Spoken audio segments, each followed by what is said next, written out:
There's a movie that was awesome.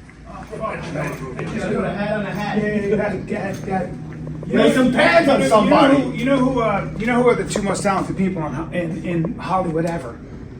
And I said this with another guy, Jay Mohr and Will Sasso. Jesus. And Will Sasso agrees with that. Yeah. So there you go. There's You're no welcome. argument here. Irish kid Bryan too. Callen. Irish kid. I haven't seen him in a while. I miss you. How is Meredith? He's fantastic. He's big. How big is Meredith? He's about 200 pounds. Is that your son? No, dude. Yeah. Does he wrestle? He's a giant. No, he's been hitting baseballs though. Oh, perfect. Can I goes see? up like this. Can I get a picture, please? Yeah, my son goes to bat like this. He tucks in his chain. He looks like Cecil Fielder. He tucks He in named his his chain. son. He named his son girl names. Meredith and what's your other son's? Just like this No. inside his box. How old is he? He's 12. You're all 7. 200 pounds, 12 for real. He's up there. Isn't it great when they get into baseball? In my head, my son's Oh, in is it? baseball. I'm like, no CT. Yeah, Fantastic. yeah. Guaranteed. Like you're wrestling whether you like it or not. He's like, no. Like you can already throw an arm bar. I love Philly. I love Where Philly. you're from Philly's Boston? great. From Jersey? We're in Jersey. Your sister's there, so Verona. I got a head like Bill Maher. He's showing his nose. Yes, we did, cause we back at it again. It's the fighter and the kid. This is really the fighter and the kid. Come on, baby. Oh my God, you're so Hard out. busy. 10. You said, I heard you say you retired somewhere along the line. Me? You. Today? No, you told me you retired the last time you talked. You were like, I'm Retired? semi-retired from show business, I thought you were saying tired. which is a I was crime. Are you saying Pan or Pam? Him, retired. Pam. He doesn't get the Pan. reference. He doesn't get the reference. Well, we're not allowed to have a good time. Yeah. Shut your face. You sound stupid right now. I think I was joking, Brian, when I said that. You know, I never know when you're serious. Maybe it's and just one that's of the those thing. days. Might have been one of those Well, days. I'd like to retire sometimes. And do I'd like to what? stop it all. Yeah, that's a good point. I had a hell of a weekend because I'm shooting this show. Well, do whatever the fuck you want to do. It's what you like. Yeah. Retire meaning I'm just gonna do what I want to do, what I don't have to do. That's retirement. Yeah, take it in. Texturized. But I'm having trouble moving because I boxed I went to 2 Philly gyms, boxing gyms, and one of which was Schuler's gym, where Bernard Hopkins and Julian Williams train. Real boxing gym, like not aerobics. A lot of white guys there.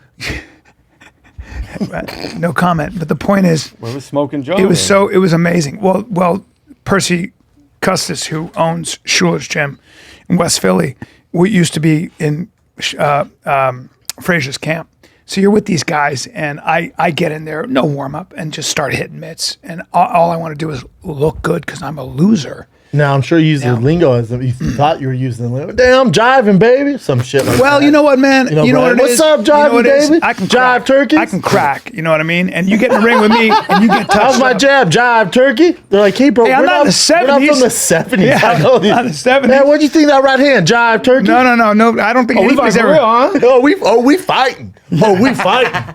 Throw, why is he talking like this? Well, I love how on, those baby. you would know better than this, but those Come on, Daddy. those real boxers, you walk into those gyms and everybody's humble and quiet.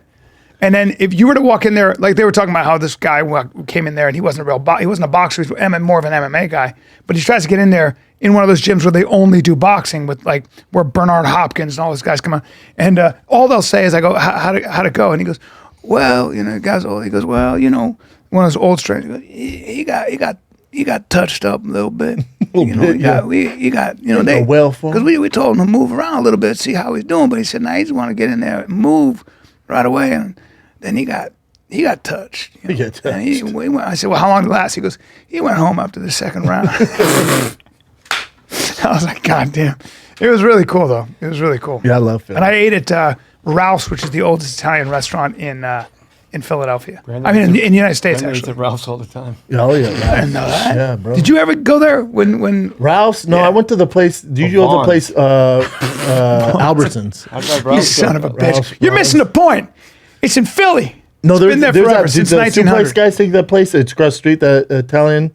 Last time, not It's this time. Bradley Cooper's favorite spot. Yes, but I ate there the last time I was with him. I love those guys at Suplex. Mike. Whatever Bradley eats, I eat. And where in Jersey are you from? Yeah, Bradley's my favorite. Verona. Verona. We got Jay Mohr, the great Jay Mohr, The greatest. the effortlessly talented Jay Holla, Mohr. son. For real. Yeah. Turkey. You know what I The mean? the Nah, LeBron man. James of comedy, if you will. LeBron's Oh, son. well. Not me. Brandon Schaub, hybrid up in this man. You talking about that one right there? Yeah, I'm talking about that guy. Man. You got touched up a little bit now. So good to see you, buddy. It's good. I like how miss your you. setup is that one guy's always has his back to the guest. I know it's kind I of was weird. like this. It's not a good setup. We should be. got- let me- now let he's me making faces at you every Oh time you my turn this God. way. Hey, you put a mirror over your head. We've been knowing each other a long time, Jay Mohr. You're not a bad looking man, Mr. Garrison. Hey, I do my best. I do my best. You guys I'm know all each other cool. what since 1960? Since 1963, probably. Yeah, when we were Hot second. when we were wee lads. We were fighting fucking ghosts out there, man. That's right. That's right. Yeah, Jay and I. Have I don't known know each when we met though. I don't know. Did you meet at the store or before other. that? I don't think so. I'm still not really like a store guy. Yeah. Didn't you think the store was haunted? Haven't I heard you say that you were doing a No, set I and was, you were I haunted? was on Ghost Adventures. with my boy Zach. Yeah. I love that. Me and my son rolled up and shit went down like while we were filming. It was great. Really? I'm telling you, this I've shit had- is real. You fuck. Oh, it's haunted for real. I remember I was on stage. Louis Anderson used to do Sunday nights there, and I used to go. And I was doing a spot, and we're backstage, and I'm like, what now? It's reflex. You know I was in rehab, right? What? Oh no, Jay. Jay, you went through some stuff. No secrets? Oh God, no secrets, cock. Rigorous hours. And I'm backstage at the Comedy Store, and I look at Louis Anderson. I'm like, man, this place, it's fucking haunted. I never do well here. He goes, no, they like you, the ghosts. They like you. The ghosts, they like you. Just tell them to get lost. So I'm on stage, and this, it's me and you talking. Like, I'm not going to lie to you. 6 minutes, not only did I not get a laugh, the first 6 minutes, there wasn't a sound. This is main room. Yes. Nothing. What? Wait a minute. And I'm looking at the audience, and they're like a painting. Like everything was frozen, and I feel cold all around my neck. And after like 4, 5, 6 minutes, I go, man, get the fuck away from me, ghosts. And the crowd goes, bah! How high were you, Jay? I was. This is before all that. Really? Yeah, it was crazy. Fuck. You're really the ghost of the store, though. They say they like you though, Brandon. That's exactly how he sounds. Yeah, hi. Bryan Callen, the singer. Did you ever? You ever see Louis cry on stage? He Hey, Do they have butter? I like when he goes low. I'll tell you what right now. Bryan Callen in the gym in Philadelphia. hi. he did a set and he started weeping on set. It was The beast. yeah. Louis was great. Guys get to a certain weight that their eyes. No, he was Can't crying hold about his the water. mom. Yeah, He was crying about his mom, how his mom protected them from his abusive dad. yeah, on he was stage. he was abused. Was it a funny bit or? It started out funny and then it turned into a monologue, I was gonna say it sounds a dramatic really sad. Broadway monologue. Haven't you Weeping. learned though? Sentimentality trumps funny every time. Like you do like a pretty good set, you close with something like, "You guys really mean the most to me." They all stand up. Yeah, yeah, they love it. Yeah, you do something. I couldn't feel my legs yesterday. They're already in. But They're already back in. to the Ghost Adventures. When you did it with Zach, where was it at? Not the store, because he did one on the store. No, is it comedy? Oh, you went to the store. I What? brought my son. Good parent. Well, And we were in the belly room, and all of a sudden just slam bang, fucking. We all just thought it was like an extra crew guy, like making his way, and not. You walk onto a set, you don't realize they're Yeah. recording, and you're just like, hey, no. No. It's Well, pretty cool. you have two sons. I know how we met. We met on your show. I was a guest, but it doesn't matter. Which Wait, show? it was that show you did, a sports show, but who cares? But Gary listen- Unmarried? no, another one. More what- sports? Yes, I think so. What you have your son, and then you have another son, two sons. Yes, 20-year-olds at University of Oregon? 20-year-old. He's Yeah, 20. that's crazy, right?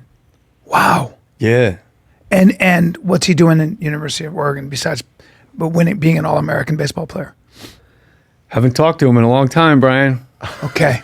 What's that thing about Louis Anderson crying on stage? As a result of my addiction. I got you. It's called The Wreckage of One's Past. does he know you're sober now, though? Did you know Pops made it through? Yeah. Yeah. Okay. Well, I've been there. I understand what you. I haven't been there. I just know that sometimes you don't want to talk about some things, and let's just move on. Nobody said I've been there. No. You know, his 20-year-old son. I have I was like, you have? my 20. Yeah, my son's 20-year-old. 10. Yeah. You guys look great. I've Brian been there. doesn't age. Brian, try to cover. I've been there, man. I trained a lot today. This weekend, I And I still hit found it hard. time to go to Tijuana to get fucking moose comb to rub on your forehead to get rid of your wrinkles. That's exactly right. You're the best. You look great. Do I? I Yes. look good. Thank Yes. you. Bud. Appreciate it. In your gender neutral sweatshirt. Come on, dude.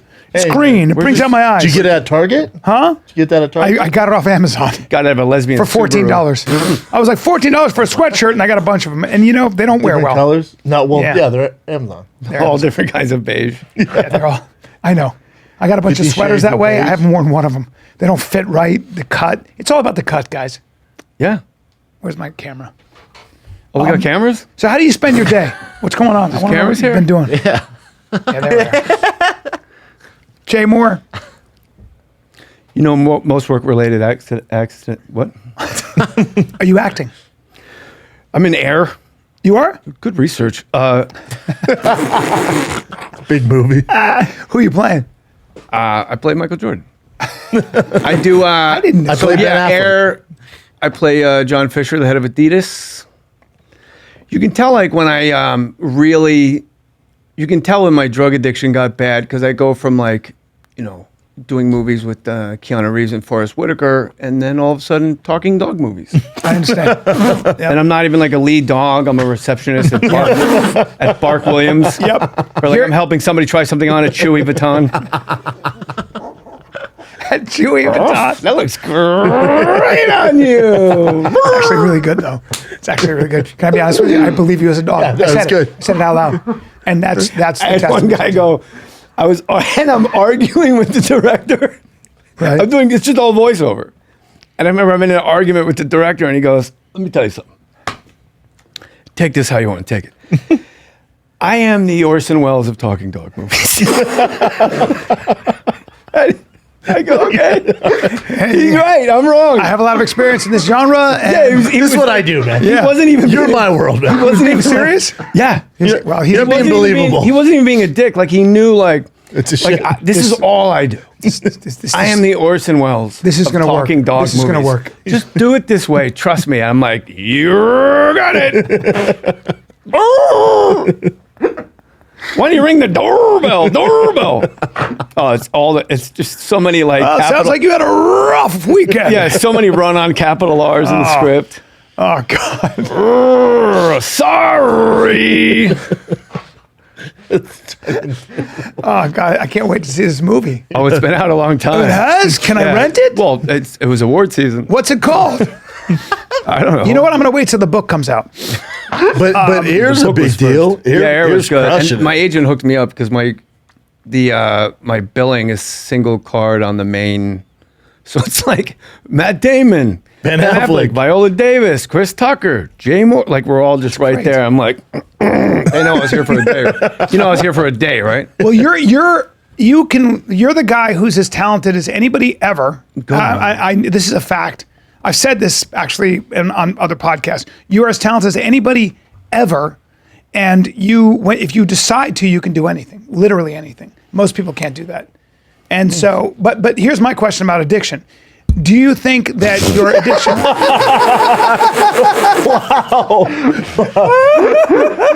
Holding. Wow. Teach you what leaves to eat. That was a weird way to get to that. It was a point. weird thing. Are you addicted because you hate yourself, or are you addicted because you love the sensation? I love to be high. You do. Yeah. We were just talking wasn't about like- it in the, yeah, in the It was green like room. trauma or maybe those things can. I think I was born that way because I always needed more. I've always been insatiable, and Yeah. I've always felt that absence, like that God-shaped hole. And I've always wondered where. I mean, my first addiction was approval. Like, Yeah. if you're not approving of me, I'm not sure how to act. Yep. You know, so my intervention was actually really fast. It was like 8 minutes, because 8 minutes in, I just blurted out. I go, just so you guys know, I'm going. Because the fastest way for this approval addict to get a room of people going was to agree. Oh, wow. It was just complete. So when like two Oh, people wow. talk, you're like, I'm good. The rest of you, thanks. Yeah, for but coming. also I knew if they read their bottom line letters, like if you don't go to gonna hurt treatment, my I knew I feelings. would die a drug addict because I would use at them. Because I love to use at you. What do you mean? Like if I'm mad at you, I go Stubborn. snort Adderall in my bathroom by myself to show you. Fuck. Like that bitch. She don't know what she's talking about. And you win. I won. I won. I'm high alone. So you didn't let them read the letters. You said, I'm 8 minutes in, you go, okay, I'll go. I was like, ooh. Because you wanted them to kind of be like, thank God. It's pretty humiliating to be at your own intervention. Like you watch the show a couple times and you're like, oh. Yeah. And then you find out that everyone at your intervention independently tried to piece together an intervention in the past, like going back like 5 years. Mm-hmm. So I was really the last person to know that my life was a mess. And, you know, you got to lie. You have to tell a drug addict a lie to get them to their intervention. Like you can't outthink us. We're always thinking so many moves ahead on the chessboard. So the lie, mine was at my house. The lie they told me, well, first of all, it was at my house. They had to, that lets you know how much speed I was doing. They had to trick me to get me into my house where, you know, my groceries are. Yeah. Like, how are we going to get them in theirs? Like, I was out there. Fuck. I was way out, far out, And man. so you spent most of your time just you know, driving around, Yeah. fucking just Yep. you know. just making sure everything was all right. Yeah, just Yep. scratch off tickets and Yep, drive yep, through yep. car washes and Amazing. yeah. So the lie they told me was I was told Skylar Stone, the comedian, I know Skylar very well. he reached out to me and he told me the next morning at my house for my podcast at 8:00 in the morning, I was going to interview Wu-Tang Clan. Because they had to make it big. And I was so high, I believed them. I think about the disconnect. I thought Wu-Tang Clan The entire group. was coming to my house Skylar Stone's a genius, by at the way. 8:00 in the morning. I thought the 8 blackest men alive were going to come real early and walk into my cracker house so I could interview them to help them with their careers. Oh my! This was Skylar Stone's. Skylar Stone was emailing me as Rizza, he's and such I a gotta good- find What? Yes, What? And he was perfect. And he Skylar's made a up. genius. He made up like this. Is how you know I'm doing an email address. 'Cause I'm I love going- Skylar Stone for the record. And it was like Oh, it's yeah. great. He's great. And he's like, so the email address was like Shaolin Summer, like something like Wu-Tangy. Yeah, enough to get by. And I had Rizza when I had my radio show, J Mohr Sports, and I had Rizza on a couple times, and he's literally typing on an email like, yeah, we'll see you Thursday, boing, boing, boing, boing. And I'm just like, man, Rizza. Genius. You know, you've And never I'm writing- changed. And how humiliating, like I'm writing, Yeah. you know, like you email like a black guy, you're like, yeah, one love, you know. It's going to be dope. Yeah. You just want to like blind CC another black And, guy. and you know? Reza is so. I worked with him on Californication. He's so like, he comes from a different world. I was like, how many kids do you have? I go, how many kids do you have? He goes like this. He goes. He goes, I lived that lifestyle. I was like, and we were talking about how you got to save your money. He goes, yeah, man, I got to save my money because we're talking about how much money you spend and stuff like that. And he goes, no, but I'm going to button down. And I go, yeah. And I look over and there's a yellow Maserati, which is, I don't know cars, but it's the best Maserati. Yeah. And I go, whose car is yellow that? one. He goes, it's what I'm renting. And I go, you know, he spent, yeah. I chill in Bed-Stuy, I drive a Maserati. Yeah. I was. So wait, so I was then- real quick. I was with my oldest son at the Santa Monica Pier on the beach, where like the rings and shit are, and we're just walking around. My son was like 3, and I see Rizza standing there. And first of all, he's way taller than you think. Yes. He's like 6'4". Yep. And he's with this child, like another 3-year-old, like gorgeous. And I'm like, oh shit, my child and Rizza's child, if I play this right, they're gonna play. Right. This is great. I'm in. And we're gonna be lifelong friends. Yeah. You know, and I'll be on the album. And so I walk up to Rizza and I'm like, It's all about you. I go, well, yeah. I go, Rizza, I love you, Jay. I love you. I saw Ghost Dog 4 times, dude. And the last 3 times I saw it was just to listen to your soundtrack. He goes, thank you, Lord. That's peace. That's God. All right. And I go, and I got to tell you, man, your daughter is beautiful. He goes, that's my fucking son, Lord. I pretended I had another child that I couldn't find. I grab my son. I go, where's Jeffrey? Jeffrey! I go, I gotta, hold on. Oh God, Jeffrey! And I just start walking down the boardwalk. Jeffrey! Like he's not gonna hit a guy looking for his kid. No. That's my fucking son, Lord. Jeffrey! Where's Jeffrey? My son's like, we don't have. I'm like, shut up. That's my fucking son. That's my son, Lord. Yeah, because you never know. I'm like, oh no. Like he got heated, like, and he got like angry quick. Like I wouldn't think you'd get that. Like, Especially back then, like, motherfucker, you know your son's beautiful. That beautiful fucking, that little woo face. that woo face. Do you have long hair or some shit? I don't even remember. Who cares? It's like, I'll be like, oh yeah. Oh, man, that's Jeffrey! Not that one, that one. Oh fuck, man. God. Yeah, he's beautiful too. Your daughter is beautiful. That's my fucking son, Lord. So clearly, Wu-Tang wasn't coming to the intervention. Yeah, so I walk into my, all right, with the fucking mic. I'm trying not to block my face. I know Bryan and I, how come Bryan's is down here? He gets his whole face on camera. I know, because I look at the way I've aged. A lot of greens, a lot of phytonutrients, and no speed. There it is. Say what now? No speed. I check this out. I ate pussy like a wood chipper, but my fiance used to be taller. My fiance used to be taller. Disgusting. Why is that disgusting? No, Take it he said it. I didn't. You look great. No, he Don't. said He'll go that. back in and drop. You gotta. That's my son, motherfucker. That's my son, Lord. Jeffrey, my son. Where's my Jeffrey? I'm sorry. I got this thing. So That's such a. I go into my podcast room. My producer's there. How's the mic? Chin. It's great, dude. All right. And yeah, like my producer's there, Skylar's there, and I'm like, oh, well, that makes sense because he booked the interview with Inspector Deck Yeah. and Raekwon, the chef. I'm like, well, these guys, where are these guys? And then Must be late. Jeannie was there, and my sisters from New Jersey are there. Oh boy. My agent, Matt Frost, is there. My buddy Chappie's there. 2 of my opening acts are there. My landlord in Malibu is there. Ba-ba. And I'm so fucked up. I'm like, you guys got to get out of here. Wu-Tang's coming over. Oh my god. We don't have enough seats in the room. And you're high as shit, right? I'm like, they're really fired up to watch me interview Wu-Tang, but it's not that kind of party. You can't just crash a podcast like this. Oh, yeah, I was high. There was not a moment of the day I wasn't high. Incredible. And then I saw the interventionist, and he was a skinhead. You know, once you do a lot of meth, you never really lose that look. Yeah. That's right. Like the baggy Drawn denim, face. the fucking Vans, the Metallica t-shirt cut under They're here. always skinny. They always got the dangly cross earrings, tattoos of pit bulls on his neck, and he had a swastika tattooed to his head. So I'm like, I don't think he came with Wu-Tang then.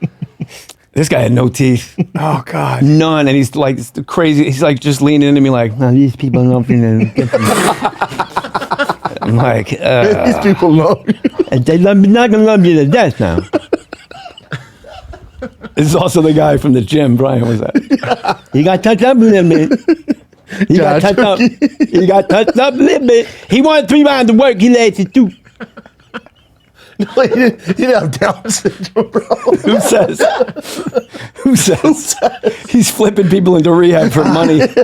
Oh fuck. Maybe he's a genius. It's a business form, man. Fuck. And so when do you realize that's when you realize.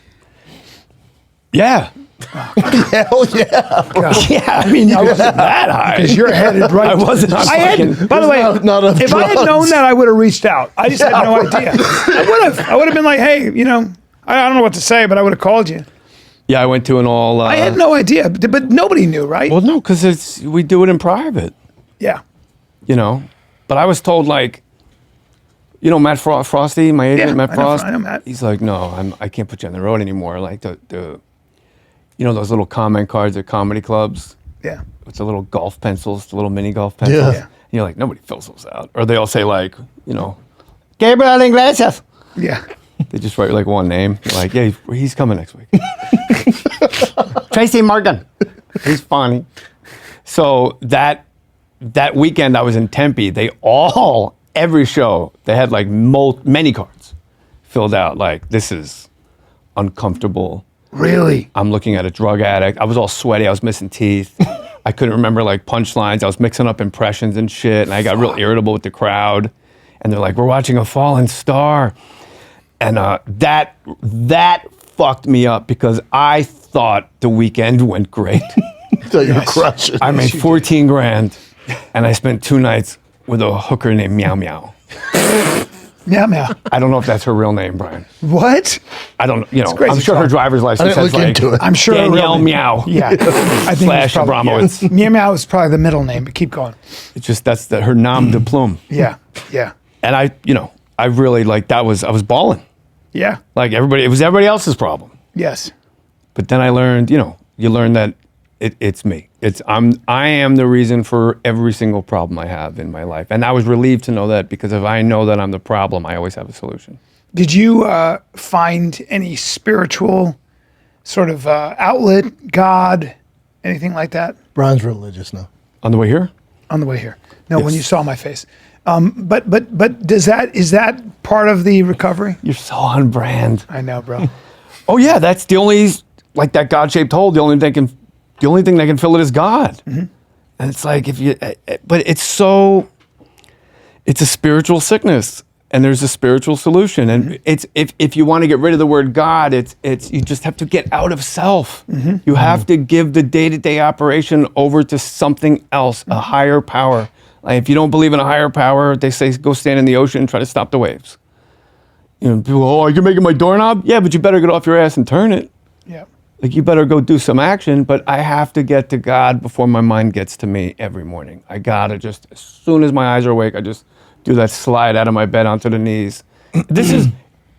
Recovery is the only thing I've ever in my life given 100% to.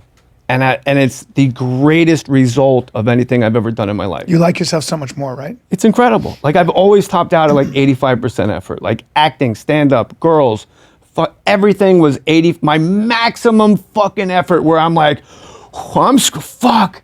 It was always I always had 15% in the tank because I'm a coward. And if I fail doing that 100%, I'm not gonna be able to live with myself. But also if I succeed doing that 100%, then you're going to really look at me and examine me, and I don't know who I am, and that scares the shit out of me. So I it's just fear think of success and fear of failure. Like I either feel better than you or I feel worse than you, but it's a constant. It's not like one day I'm like this all day. No. It's situation to situation, situation to situation. And I learned in recovery, every single thing I did was so that people would approve of me and like me. Like, why don't I do a podcast anymore? Because guess what? I don't give a fuck. At all. But I just was so everybody was doing podcasts. I'm like, I can do a podcast. I can do one. Where are you guys going? It's like you're freshmen hanging out with seniors on the way home from school. Like, what are you doing? I can do that. I'm going to show them how good I am at it. It's like, just fucking relax, dude.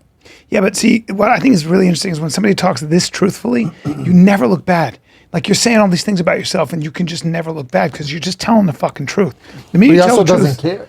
Yeah, but it's also like all of us, I think, identify with a version of this. Now, some people have it more extreme, but I actually think everybody has some kind of an addiction.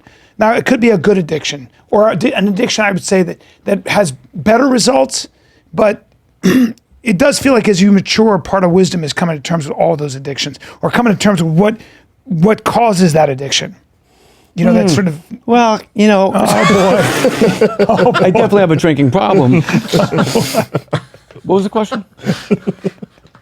you're doing great. And the most important thing is, But you've been sober how long, you say now? 2 years, 2 months, and 808 days. 17 days. Is that what you remember it? Yeah. My man. I do, dude. Nuts. I'm proud of you. It's fucking hard. Not really. Not anymore, right? I mean, can I fucking move? Jesus, you got me pinned in here. No, that's right, because this is an intervention. Like I'm against the cage. Yeah. Yeah. I just did it alcoholically. I just did recovery the way with the same energy I chased drugs. Like it's all I thought about. And like all I did was pill math all day. Do I have enough? Where am I getting the next one? Do I have that prescription? Are they going to meet? Is that doctor know about this doctor? Because the addiction becomes chasing the next Wow. pill. How long did you have that going on? I mean, I was 5 years from start to like rehab, but the last like 2 years, like I lost jobs. Like other people lost their jobs because I lost my job. Like that's a weird, like if you guys get shit canned because you're fucked up, like they're out of work, he's out of work, Yeah. It's like, that's not cool. No. Like my radio show, I got fired from the NASCAR awards. Well, I didn't get fired. I just was asked not to come back for an 8th time. So obviously it was going well for a long time. Yeah. But I remember, I mean, you just can't differentiate fantasy from reality. I remember we were in Vegas in a writers meeting, and I had a nurse come in and give me an IV in the writers room because I kept having cramps because when you're on Adderall, it's like The worst cramp. And I'm just fucking sitting there like on an IV drip, like in a writer's room, like this is how much working here means to me that I will. But no, that's not why. I wasn't so you honest can with do more myself. pills. Today you just told me that you had this whole addiction with Adderall. I've told you before. This. No, but I know. But I'm saying today you just said that Awkward. today you were saying This is about Jay. Yes, awkward. But you said you kept interrupting. I said it me. on Rogan. You were interrupting all the time when we were doing the podcast. Remember that? Like 6 months People ago? were always saying that to me, and I didn't know what the fuck was going on. I didn't know you were on Adderall. No one did. Right, but you would one guy who was selling constantly it to me. right, but you would constantly interrupt, and I never understood what was going No, on. I wish. No, Yeah. my wife, she had no clue. Till she was doing the laundry, and I was telling him that she was doing it because before I do stand up, I'd have the pills. So I would wear these jeans. I'd have pills here, Damn. and then you forget because you're going through it. And she was doing laundry and wringing it out, and they fell on the floor. My kid's like, "Oh, candy." I'm like, "Nope." Was it those jeans like for a bit? What? You wore those jeans like for a bit? Yeah, yeah. That's Jay, come on, I'm man. a mechanic. No, Jay, those are. I'm a mechanic. Drive turkey. Yeah, he's got those pockets in case drive turkey. he has to keep things. Yeah, but no, I hid it from everybody. Yeah, I didn't know. I never knew anything And then- until and then- you know. Easy. Now who's interrupting? All right, that's my stage voice. Apologize. I did stage. But then, like, whenever get it to was, I quit once we were on. How long were we on Rogan? Because I finally brought up on Rogan. Rogan's like, No, you and I had that talk out there, and I was because I like, didn't know what the fuck was going on. Really, Bryan saved your life is where he's going with this. No, I didn't. I just didn't know what was going on with him because he was more and more disconnected. Yeah. He was interrupted constantly. He wasn't listening. He wasn't taking the stories. I could tell I would say something. He wouldn't even hear it and he'd just move on. I wasn't present. I was also kind of mean. Like I didn't give a fuck. Yeah. I was just go. I never saw the mean. I just saw you totally I disconnected. hit you a few times. But Yeah, you struck me. Yeah, it's interesting. Like it's a super isolating drug. Like you do it in private. It's not something you share. It's very monetized and itemized. Like I know how many I have left. I know I got this flight. I know I got to land there. I'm not sure where the hookup is. But you get really aggressive, and you interrupt a lot, and it's constant, and you're in your head. So I don't hear a word you're saying because all I'm thinking is that what I just said makes sense. Wow. And you're seized up. We were talking about like just riding the brake at a red light. White knuckle, Just like- like having to Fuck go. I had to that. go through brakes on my car just from fucking pumping it. Dude, I remember all the cracks in my teeth? yes. Remember the dentist? Like he has cracks in his fuck. teeth, and I was like, yeah, it's because stress. Oh, dude. It's the Adderall because you clench down. God damn, man. Yeah. He's missing it, dude. Yeah, people I was WNBA and like nobody compared knows to- you're doing it. No. Like you were saying, and like, or you didn't know he was doing it. Nobody I had knows no you're idea. doing it. It's His a face pill. would be swollen. But, But they just thought like I was fucking insane because I would be so irascible, and then you would be like, not you, but somebody be like, bro, like, are you all right? And I'd be like, I'm fine. What the fuck? Then I go and use more because I'm bent out of shape Yep. by what you said. Then the next time you see me, I'm even more frenetic. Yep. And then you're like, I don't want to hang out with that guy anymore. I'm like, so it's just this space keeps happening. Until you're by Space- yourself. And you're completely were by you on yourself. Adderall when you tried to sprint Chappelle? Oh yeah. So he goes, I'm gonna race you, and he's 40. I'm like, please don't sprint. I go, please do warm up. Please warm up. And he goes like, hey, I got this. Right in my face. He goes, I got this. I'm like, I go, shut the fuck up. I got this. was like, Put my what? hands I go, you can't just start running on concrete. We've been sitting. And he goes, no, I'm gonna beat him in a race. And I'm like, this is so fucking weird. Chappelle didn't race him, did he? Yes, he did. Yeah. Who won? Chappelle. Bro, Well, I you blew know, out my hand. He blew out his fucking I blew out hamstrings. He blew out both hamstrings. He had to lie down. We had to get a car and get him in the car and drive him here. Both hamstrings. Both hamstrings. Oh yeah. It was so bad that I could have made fun of him, but I was just like, something's wrong here. I couldn't figure it out. It's amazing. Like as you get older, you ask if the person's okay, then you laugh. When you were a kid, you're like, "Are you okay?" You're like, you know, seriously, okay? So how long were you doing Adderall? Probably 6 months. Hardcore. Yeah. I mean, hardcore for me, but I wasn't to the point like Jay was like, I was able to be like, you're going down a bad road, and I went cold turkey. Right. But then I was telling him, you don't realize there's like a lag because your brain's so used to that medication that when I was like, I'm gonna stopped on a Friday, had shows Saturday and Sunday, then Monday went to do the podcast, and your brain just it can't function off it. So I was flubbing my words. Sometimes I would do a podcast that I'd get done. Someone's like, what'd you just cover? Couldn't tell you. No idea. Jeez. You know, Couldn't tell you. we were talking before you got here. Like when you do stand up, it's like you're just throwing railroad ties in front of a really you're the fast moving train, and there's like this other spirit that we all have in our business that you just fucking toss in railroad ties right in front of the train. And when you're on Adderall, or when you get off Adderall, that guy's missing and the train still, it's like, you just keep hitting that ditch. I gotta piss. Go piss. It's all good. Is it okay? Let's piss. Let's take We're not Go for live. it. We'll take a break. Guys hate going to the doctor, okay? Also, you don't want to talk to your doctor about certain issues. Well, here's the thing. Most men's health issues have very simple solutions. Rex MD is all about simple solutions. But so, dude, Viagra and Cialis is so expensive. You Yeah, have excuse another alternative. Yeah, I do, because they make generic Viagra and Cialis, okay? And they deliver it to your door. No Yeah, but office is visits. it like $90 a pill, dude? No, how about it's $2 a pill? Wait, okay? and that's You don't- generic Viagra Yeah, for as low and- as $2 a pill? Yeah, and you don't have to talk to a receptionist. You have to do that embarrassing kind of conversation. You fill out a quick medical questionnaire on their website. A doctor will review your situation and prescribe you generic Viagra, if appropriate. Your medication gets shipped right to your door with free 2-day shipping. That's It's correct. fast, simple, cheap. You get to access your U.S. licensed Rex MD physician anytime you need afterwards. Yep. Rex MD has helped over 300,000 bros. Yeah, 300,000 guys get bros. generic Viagra quickly, conveniently. Works on the first night. Take advantage of their deal by heading over to rexmd.com/fighter. Our exclusive deal will save you up to 90% off, where you'll pay as low as $2 per dose of generic Viagra instead of 90 plus on Viagra starter packs, or generic Viagra or Cialis. Both are now available for our listeners. Get started, okay? That's rexmd.com/fighter for up to 90% off and free gift. Your Okay. partner will thank you. The show is sponsored by BetterHelp. Is it ever, Yes, man? look, you take care of your body. It's fine. Take care of your car. Gotta get a mental sweat too. You got to take care of your head. You got to take care of your thoughts. You got to learn how to talk to yourself. And sometimes that's not enough. Sometimes talking to your friends isn't enough. Sometimes you're just too in your head. You can't live some things down. No, man, therapy can give you tools to find a more balanced life, all right? So you can keep supporting others without leaving yourself behind. Look. If you think of starting therapy, give BetterHelp a try today. It's entirely online, designed to be convenient, flexible, and suited to your schedule. Just fill out a brief questionnaire to get matched with a licensed therapist and switch therapists anytime you want for no additional charge. Find more balance with BetterHelp. Visit betterhelp.com/fighter today to get 10% off your first month. That's betterhelp.com/fighter. Back to things here. So full disclosure, when we were in the bathroom together, I fake peed. You did? Yeah, because I Were you nervous? Well, not nervous. So we both farted together. Yeah, it was good. We had good Farted farts. together. We bonded over that big fart. Okay. But it just wasn't coming out. And then when you were done, you were just kind of not hanging out. That's weird. No, I was But it was thinking, like you know, you're just like you're like I'll cheat a step and a half. If he's done, we can walk back out together. So I'm like, yep, just two guys peeing. You got a little gun shy. Approval addict. I'm like, I don't want him to think I can't pee.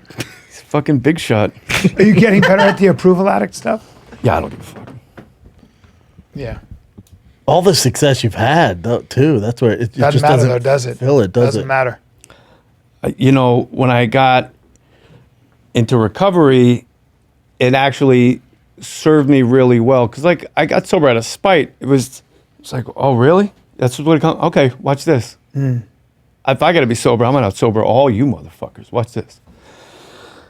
And then I got a sponsor, and I was like, it was just so important to me for him to think I was like the best. So I did every fucking thing. I checked every box. He's like, you should go to meetings early and take a commitment. So I'm like, on it. I'd go early and I'd sweep out the goddamn clubhouse. I'd bring my vacuum cleaner from home to tidy up, but not out of like, it was just circumstance, not virtue, because I knew eventually he'd roll in with some other old timers, and in my mind he'd go, there goes the greatest sponsee that ever lived. God damn. There he is. But as I did more that things, trap. more things I did like that to get everybody else's approval, I got my approval because I started acting in ways that I approved of. Like, hey, heard this guy's in the hospital. He lost a toe to fucking diabetes. It's like, well, I'll go visit him, see if he needs anything. Like, hey, my dad died. We're going to have a memorial. Will you come? Yeah, sure. Of course. But that's all the guys. I heard a guy say in a meeting once, I've always been a copycat. Just these days, I copy the coolest cats. That's a cool line. Yeah. I was like, oh shit. Damn, man. So like the guys I copied, like that's just how they roll. Yeah, like just giving. They're just givers. Being good people. Just not selfish. That- I got to tell you something I heard last week of one of the best pranks I've ever heard in my life. Do you know Robert Rustler? No, You don't? maybe. The sex He was in Weird Science. Robert Rustler. His in-laws live across the street from you. Oh, I love Robert. I love Robert. We don't sound like you because you No, don't know who he I is. know Robert very well. So he And was- by the way, know his name. Bubba, I was just thinking about Robert because he worked on the Goldbergs with me. That's And what it was. I was just thinking about So, him hold on, let when me- you said the story. He's such a Hitting your great mic, person. touching your You're arm. fine. So if this is true, one of the best pranks I've ever heard of in my life. I'm over here. I'm looking at his picture. Well, you know him, so you don't have Yeah. to look at photo Yeah, evidence. he's great. It's you know what? I should not try to control you. You want to look at some pictures? No, listen. It's you got important me. to you. Well, you're a dominant. You're an alpha. How about Google Memorial Day? Nothing for Memorial Day? Just gonna go blank? We do Yeah, the what's it whole say? LBGQT rainbow and everything, but Memorial Day just blank? Okay. Okay, Google. Keep using Google, you fucks. Interesting. Carry on, Jay. What should they use? Bing? DuckDuckGo, probably. What's that now? DuckDuckGo. Love that app. Yeah, man. What's Japanese folding? What's Talk that to me. up there? Talk to me ducks on about This is great radio. Talk about visuals. Japanese folding. It's Bookmarks. Don't worry about it. tell me about Robert. So he said he did the Goldbergs with you, and you went home, and then he went home sort of the same time, and you didn't know that his in-laws lived across the street from you. So you get home, 10 minutes later, is this true? Rustler knocks on his door, and Bryan comes to the door, and Robert Rustler's standing there. He's like, hey. He goes, hey. He's like, what's up? He's like, nothing. He goes, what are you doing here? He goes, I just thought we vibed on set. Yeah, I was like, yeah, I remember this. I was like, what the fuck am I? I was like, okay, it's so We're doing weird. my house. Because Robert's kind of a big, strong, robust guy too. I was like, He goes, I just thought we vibed on set, so I'm shooting my shot. And Brian's like, oh no. And he goes, you fucking idiot, man. That's true? yes, it's That true. is the He was best. directly That's across hilarious. the street. Got great kids. He's just so Robert's a guy. I just thought we vibed on set, so I What if Brian was like, yeah, what if Brian was like, give me 10 minutes, man? He's like, no, I'm minutes. fucking with Dude, you. Robert's a He'd have to guy pack a who hot dog out I in a think minute. about as being fully realized. He's just so at home being himself because I feel like he's been through the fire and he spends all his time being a sponsor for other people. And that, talk about approval. I was at his house once, and his two sons were there, and one of them wrestled at Samo, and I had a Pally wrestling. They're like, did you go to Pally? I go, no, I'm from New Jersey. I coach there. And they're like, you coach at Pally? I go, yeah. They go, what's your name? I go, Jay. And in front of wrestlers, his sons go, oh, you're Coach Jay. And I was like, I'm in. That's pretty cool. I could exhale like I've been accepted by the seniors. That's awesome. It's cool. Are you still coaching there? No, I went to rehab, Brian. I remember that. That's right. How long were you in rehab? Maybe doing both. You're right. 2 months. 2 months? Yeah, I went to an all men's Christian rehab. Beans, rice, and Jesus Christ. Orale. Hey, homie. What's that? I was in there with like 18-year-olds. I was 50. Oh my Right. They got like face tattoos Humbling. and Fruity Humbling. Pebble vapes. Hey, ¿qué pasó, güey? Orale. Humbling. Can you have coffee in rehab? I heard you can't. Not after lunch. They take it away so it doesn't Okay. trigger the meth people. So I'm like, yeah, but not having coffee might trigger the assholes. Just made that one up. but you can have it in the morning. Yeah, and my roommate in rehab did 11 years in prison for arson, and his name was Armando. Wow. And if you didn't roll the R's, he would correct you.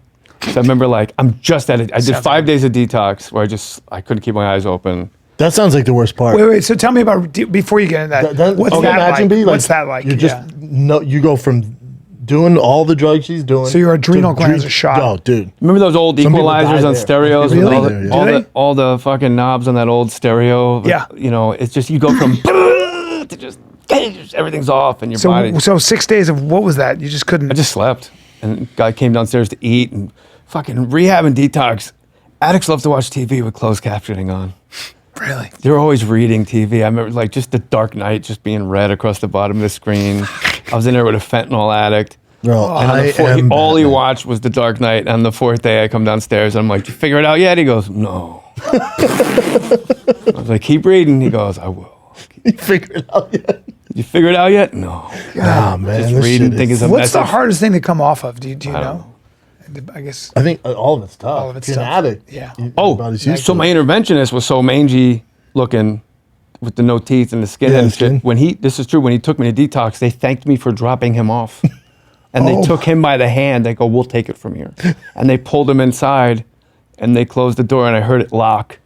And I'm in like Temecula in horse country on the end of this like half-mile driveway. And I'm like, oh, later, bitches. And I start kind of backward jogging away from the house, but I'm like, I don't know where I am, and he's my ride. Like, I have no idea how to get out of here. I was fucking, So they figured it out, and they brought me in, and then detox is just, they feed you, give you, medicate you so you don't have seizures and stuff from coming off it. Just kind of like a baby. I could still feel the air from that. Like, it was so profound. Like, just, you're so, I'm just coming off drug in rehab too. Like the biggest laughs I've ever had in my life, playing fucking categories with a bunch of meth heads. Oh, it's incredible. 18-year-old meth heads. Celebrity, starting with an R. Queen Latifah. Starting with an R. That's what I said, Paul. Queen Latifah. So when I got to Yo, that works. Yeah, right, that's right. All right. You win. You got it. but my Armando, you're crispy, dude. Like when you get into rehab, you're coming. No one gets there on a winning streak, right? Like you're fucked. Your life has come to this. They take the Ego laces, death. take the laces Why? out of your sneakers, So you and can't hang yourself with your New Balance. or others. Oh yeah. So like it's come like you stand in line for meds. Let me know where your ego's at. Standing in line of like 14 guys. Like, is she up there? That little half door for the nurse to put your fucking For meds up. meds. You're standing in like one flew over the cuckoo's nest. Yeah, that's where it's at. At 50, after all the success and all that, And now all you're that just- shit, you just like. And I treated it like how I imagined jail would be. Like I just fucking looked straight ahead. I didn't sit with all vatos in the rehab, and like I just sat to myself. And on Did you get recognized? They knew on you the were. fourth day, they're like, "Hey fool, you come sit with us." And I was like, "Okay." Did they know who you were? No, they're like, "You're a comedian. You ever come out on the YouTube?" Couple times. You ever come out on the YouTube? Couple times. But can you call your fiance at the time, or no phone calls either? No, you're shut down for you're on like a lockdown where you can't make any calls or anything, and then you get phone privileges for like 20 minutes on a Tuesday between like 6 and 6:30.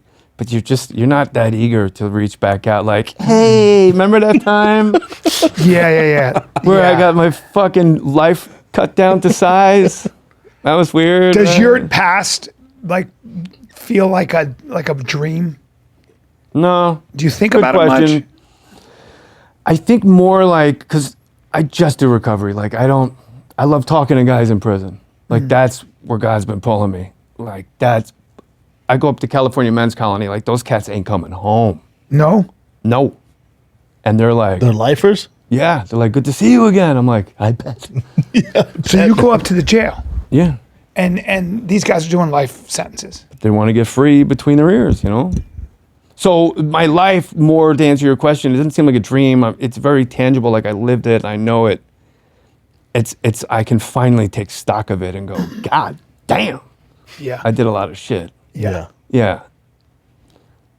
Armando, Armando. he corrected me. He goes, I wake up on like my second day, and these Latino guys, they'd be up at like 4 a.m. cracking open their Bibles, like fucking with yellow highlighter.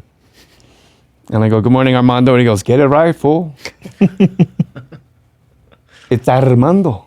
Armando. I said, sorry. Forgive me, Armando. I didn't realize you were an asshole. A puto se chinga madre, cabrón. Dude, you have a fucking hour, a killer That's hour. what I'm working on. Yeah. A killer hour. He was in prison for arson, manslaughter. He lit his drug dealer's house on fire and killed him. Jesus Christ. And these guys were all ganged up. Like they were all real talk. Yeah. And he had a tattoo on his belly that said loyalty for the set. But you gained so much weight in rehab. When he left, it said, "You all love Marimo." Ladies and gentlemen, give it up for Jay Mohr. Interior fruit compo. Some That'll be your of whole the week. most, how do you say it, profound, I guess, are some people that serve time in prison. Like there's this trainer at the new gym I'm at. Nice guy, skinny, all tatted up, white dude, handsome bastard, Skinny blue guy at the eyes, gym. skinny, yeah, White skinny. dudes at are my the gym, yeah. favorite. Keep going. And he always guy at asks the me to gym. hit mitts. He always asks me to hit mitts. I'm like, nah, I'm good, man. And he goes, you always come in to hit the bag. I go, yeah, I don't hit mitts. Then finally I saw him at Erewhon, and I was like, hey, how long you work there? And he's like, oh, I just started about, 3 months ago. I go, cool, man. He goes, I go, what were you doing before this? He's like, prison. I was like, I'm sorry, what'd you say? He goes, prison. I go, how long were you in there? He goes, shit, man, I went in when I was 17. I'm 35 Damn. now. So he was like, I did, a long time. 20 years. Yeah, 20 years. And I go, oh, you killed, I go, if you don't mind me asking, you killed somebody, huh? If you're doing, he goes, no, man. I was 17, got into gang, grew up in Compton, only white guy in Compton, got in some trouble. We were robbing people, and they wanted me to snitch on the other gang members. I refused to, so they threw the book at me. I got 20 years. And I go, Jesus Christ. And I go, I go, looking back, would you have snitched? He goes, fuck yeah. Because I did 20 years. I lost 20 years of my life of guys who never called me once when I was in there, and all of them are dead now from gangbanging. I put noodles on your books. Don't say I didn't call you. I put noodles on your books. I got you a phone card. I like when Latino guys talk on the phone real loud in Spanish, and you hear like one English phrase at the end. They're like, "Get lens crafters." yeah. Walmart, John Wayne Airport. You're funny in your sleep, bro. Have you ever thought about writing a movie about this? No, Why not? It'd be 85%. 85%. 85%. Just I don't have that 100% effort. I know, dude. To write Movies a movie. take a hundo. Fuck, I know. Movies Fuck take a movies. hundo. Fuck For a all long that. time. But you should write a TV show about it. I think Or it'd just be one-man so show. good. Yeah. Stand-up's Well, what's you up. stand- Like I do, like when my first gonna be a 20 killer minutes hour. is about that, and Armando Oh my God. It's and all that shit. So Yeah. funny. And like, you go to so many meetings, I gained so much. I was so fat, I had to write 5 minutes about how fat I was. Food was just your addiction. When you got out. Well, I went from coaching wrestling on speed to just sitting in meetings all day where they serve cake.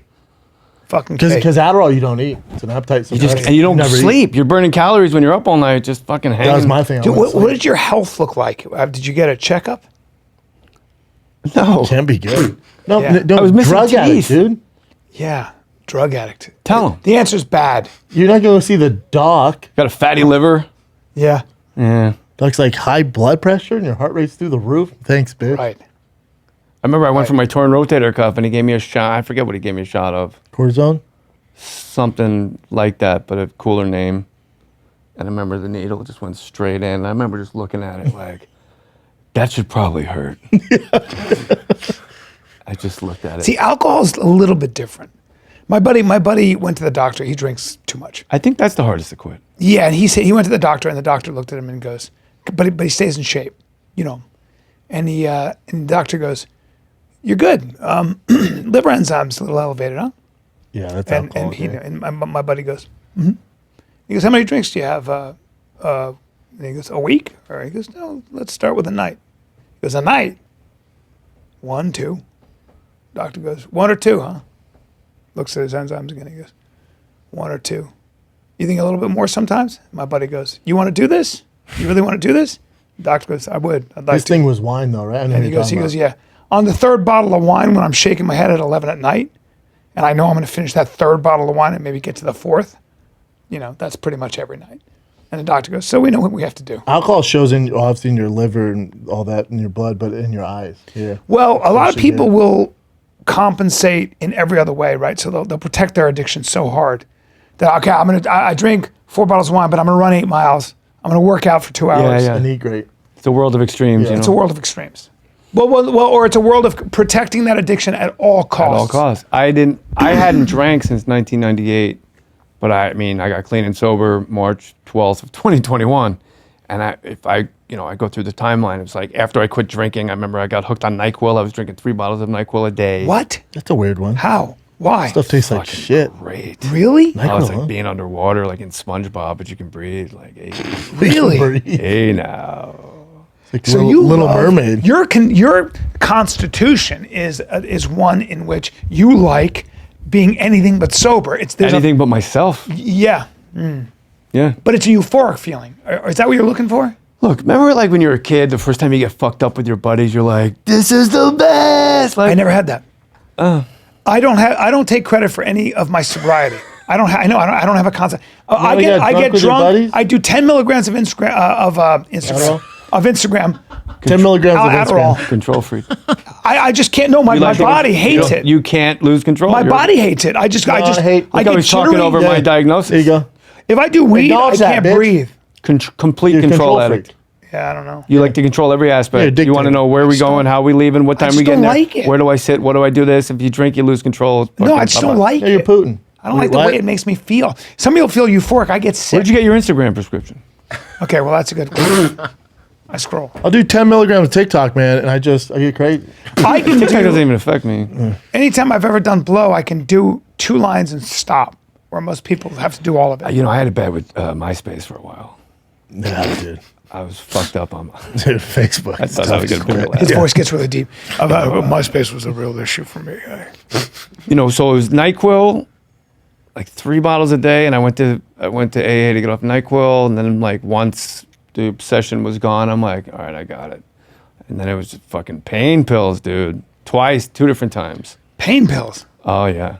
He had that issue. You guys have a lot to talk about. I remember. Look at him laughing. I was, I'm like the mild. If he's the hot sauce, I'm mild sauce at Yeah, Taco you're mild. Bell. Yeah, I was mild. telling Brandon before we came on, like, my dentist gave me Vicodin once.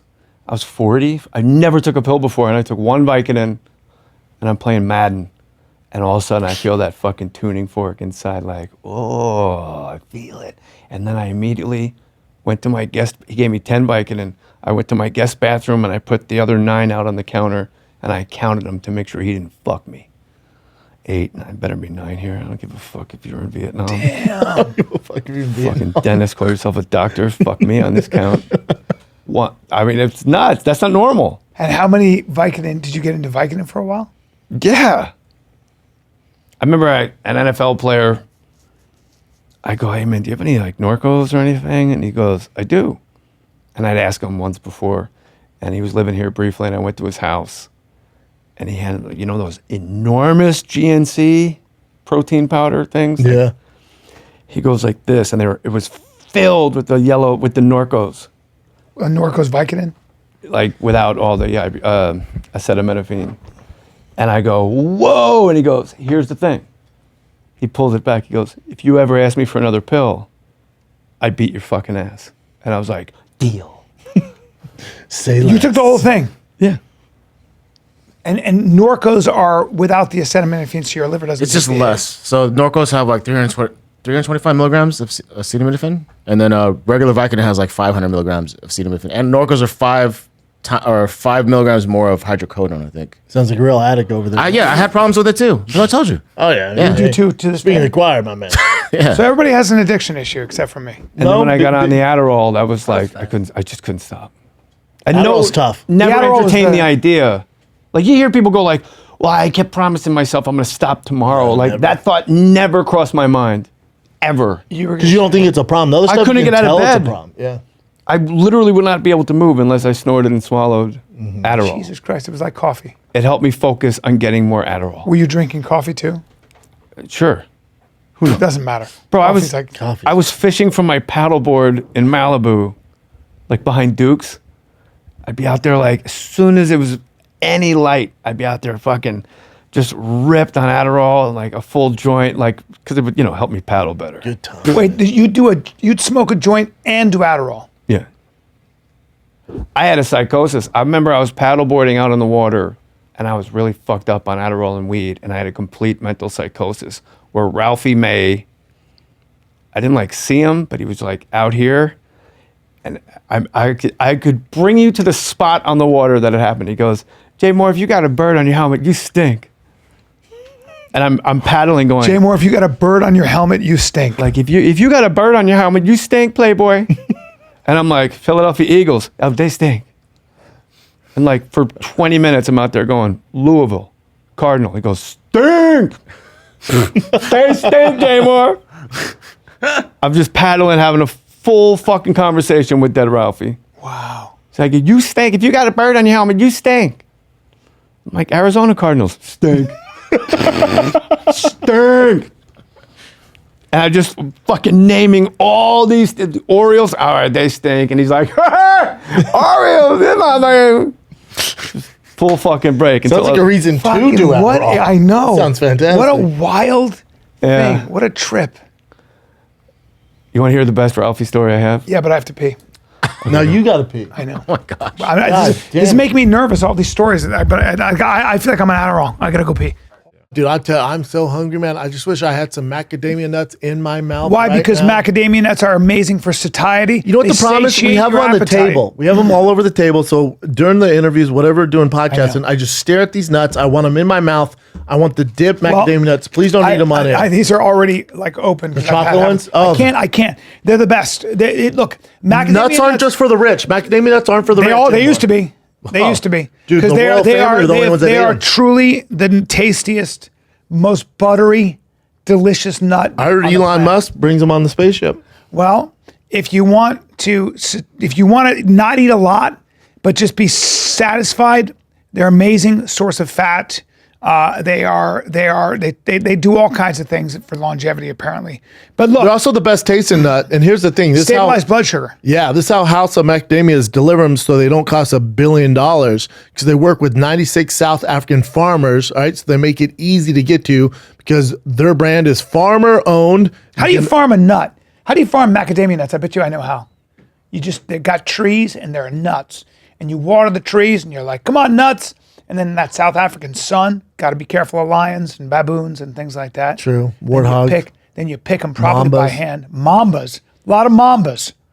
You mean, by the way, Dude, if I was a nut farmer, I'd wake up every morning and go, let's get nutty. we got to get nutty. Every morning. Oh, let's get, I'd crack Gotta get nutty. my neck like this. Yep. Let's And get then nutty. if I say we're lovers and I stay home and keep the house, clean and all, I'm like, careful of them mambas. Don't be say- reaching into the branches. Then I'd say you have to tweet, you have to bleep this out. And I go, thanks, buddy, sweetie. I'm gonna go get the nuts out there, and then I'm in your butt.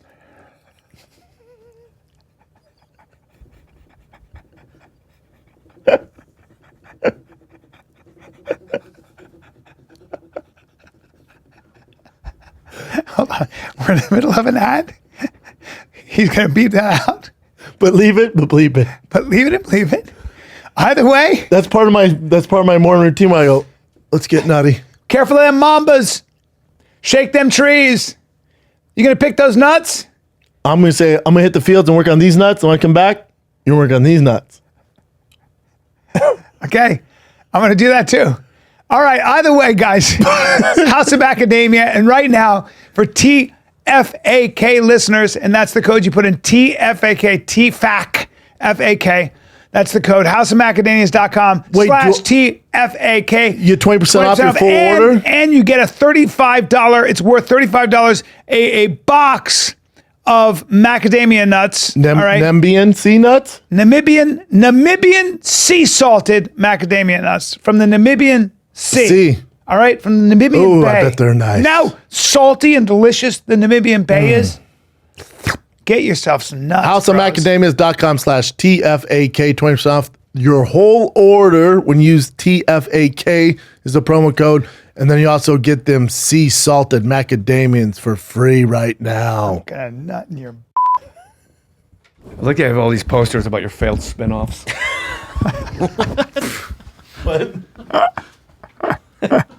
Like Abe Vigoda in Fish. Chin versus the Kid. All our failed spin-offs. Just a bunch of bullshit. Just shit that never caught. Hey, let's try this again. One day at a time, nighttime. That was bad. You deserve better than that. No, it's good. It's good. Give me a good Ralphie May story.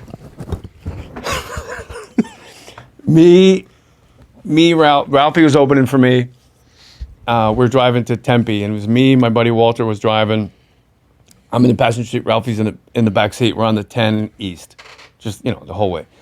And it's like one of those January rains where it's just like, holy shit, like you're doing 30 and you can't see shit. Like, Yeah. whoa, Like typhoon shit. crazy. And then the rain stops, and if you look to your left, you can see the snow-capped mountains. And I go, man, that's what God looks like. And my buddy Walter goes, it sure is, man. And then from the back seat, you hear Ralphie go, yeah, that's what God looks like. And then the rain comes again. Bah, rah, rah, there's a fucking 18-wheeler. We're like, God damn. Then the rain stops. And Walter goes, yeah, man, you're right, man. Like, that's what God looks like, man. And I'm like, fine. From the back, you hear Ralphie go, that is what God looks like, man. And then it's fucking pouring rain like a half hour later. And Ralphie goes, there goes God again. But it's still raining. It was an Entenmann's truck next to us. It's a big don't let him.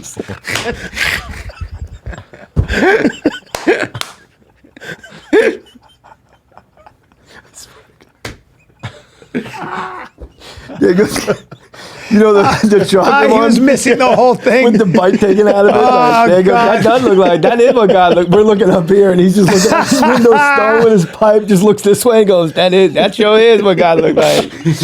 Oh, fuck. It was like in our blind spot. So we didn't even see him. We're looking up. An It sure Entenmann's is. truck. There it is again. There go God again. You know when you laugh, you think you might have to go to the hospital. Oh my God. Oh my God. We're driving. Oh my God. It was Was that to pull over? we did pull over. You did, yeah. We were not safe. We went to a 7-Eleven Oh my God. just to fucking gather ourselves. I love that motherfucker every goddamn day. It's so funny.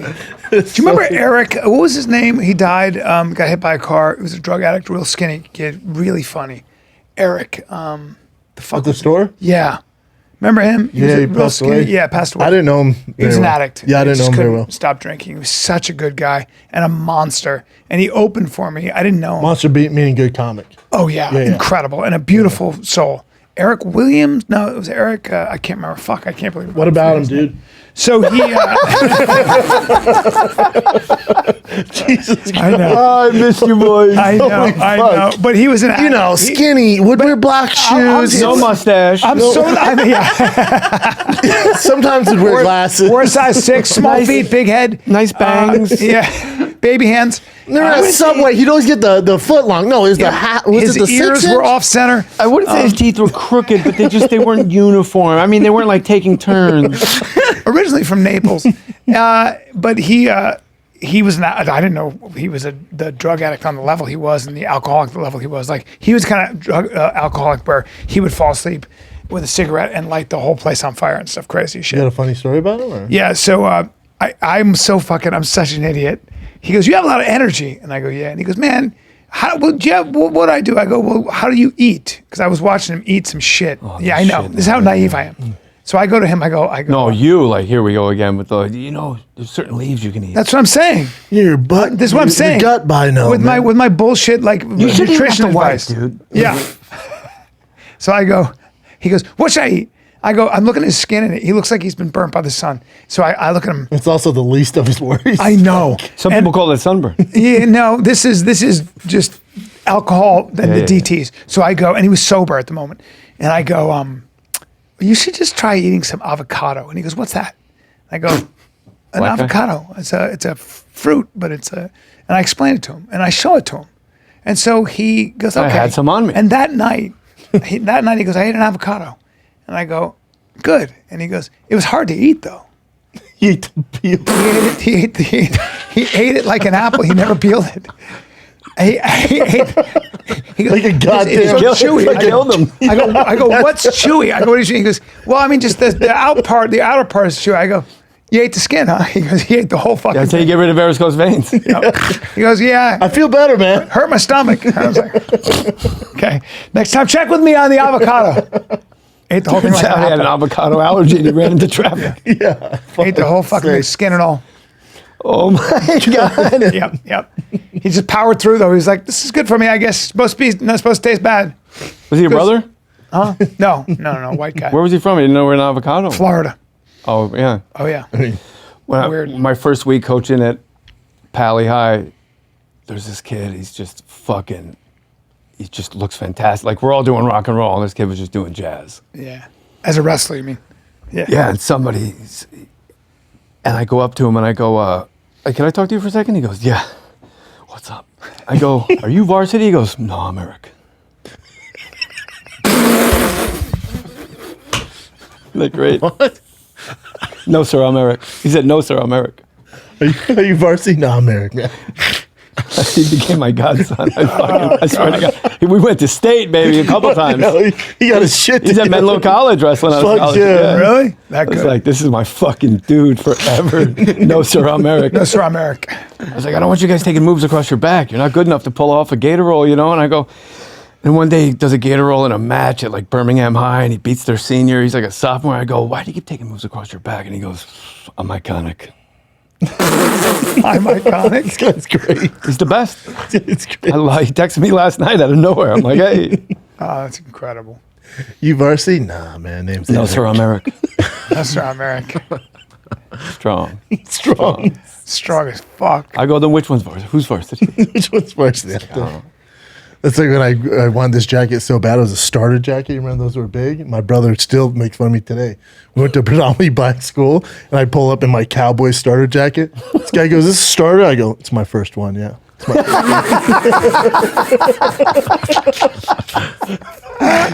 My brother's like, "Fuck you, man." It's my first starter jacket. It was the Which It was one? the pullover. Go back. Oh my God. It was that the one right where the starter NFL Pro line. Oh my It's God. $50 next to the first one you pulled Keep up. going. Fifth one.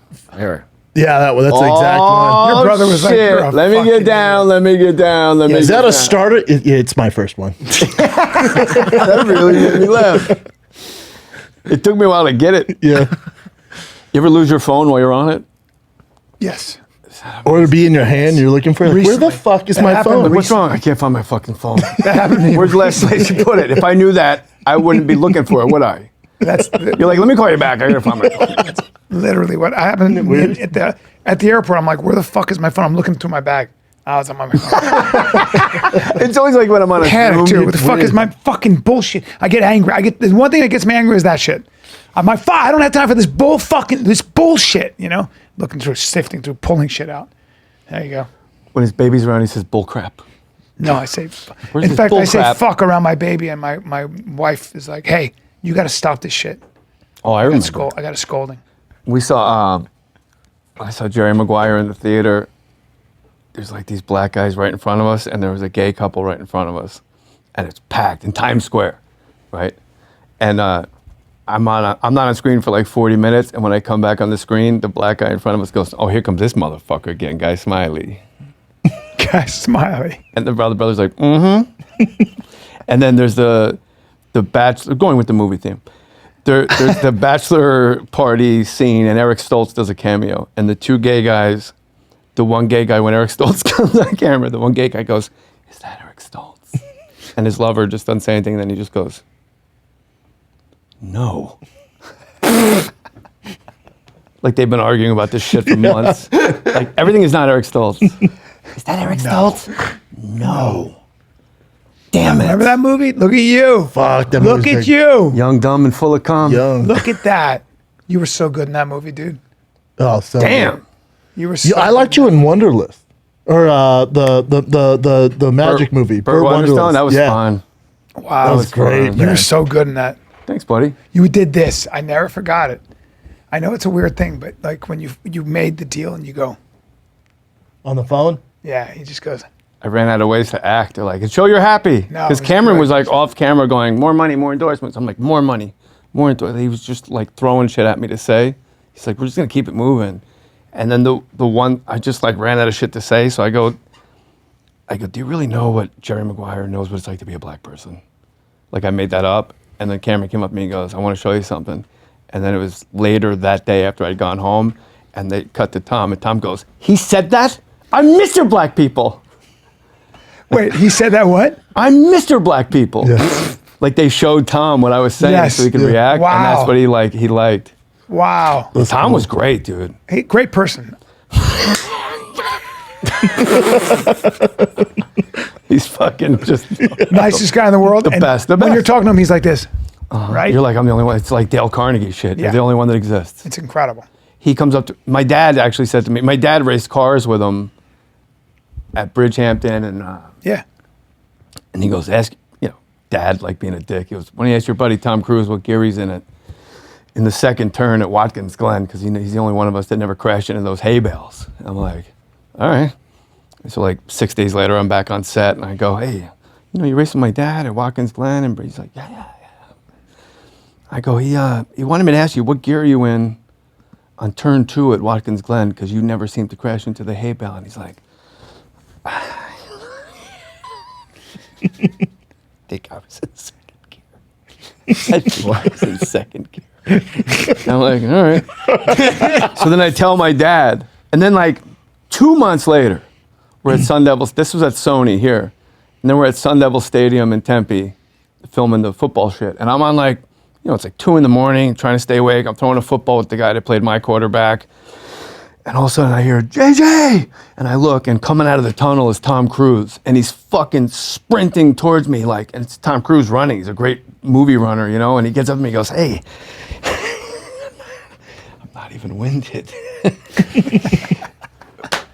What gear was your dad in?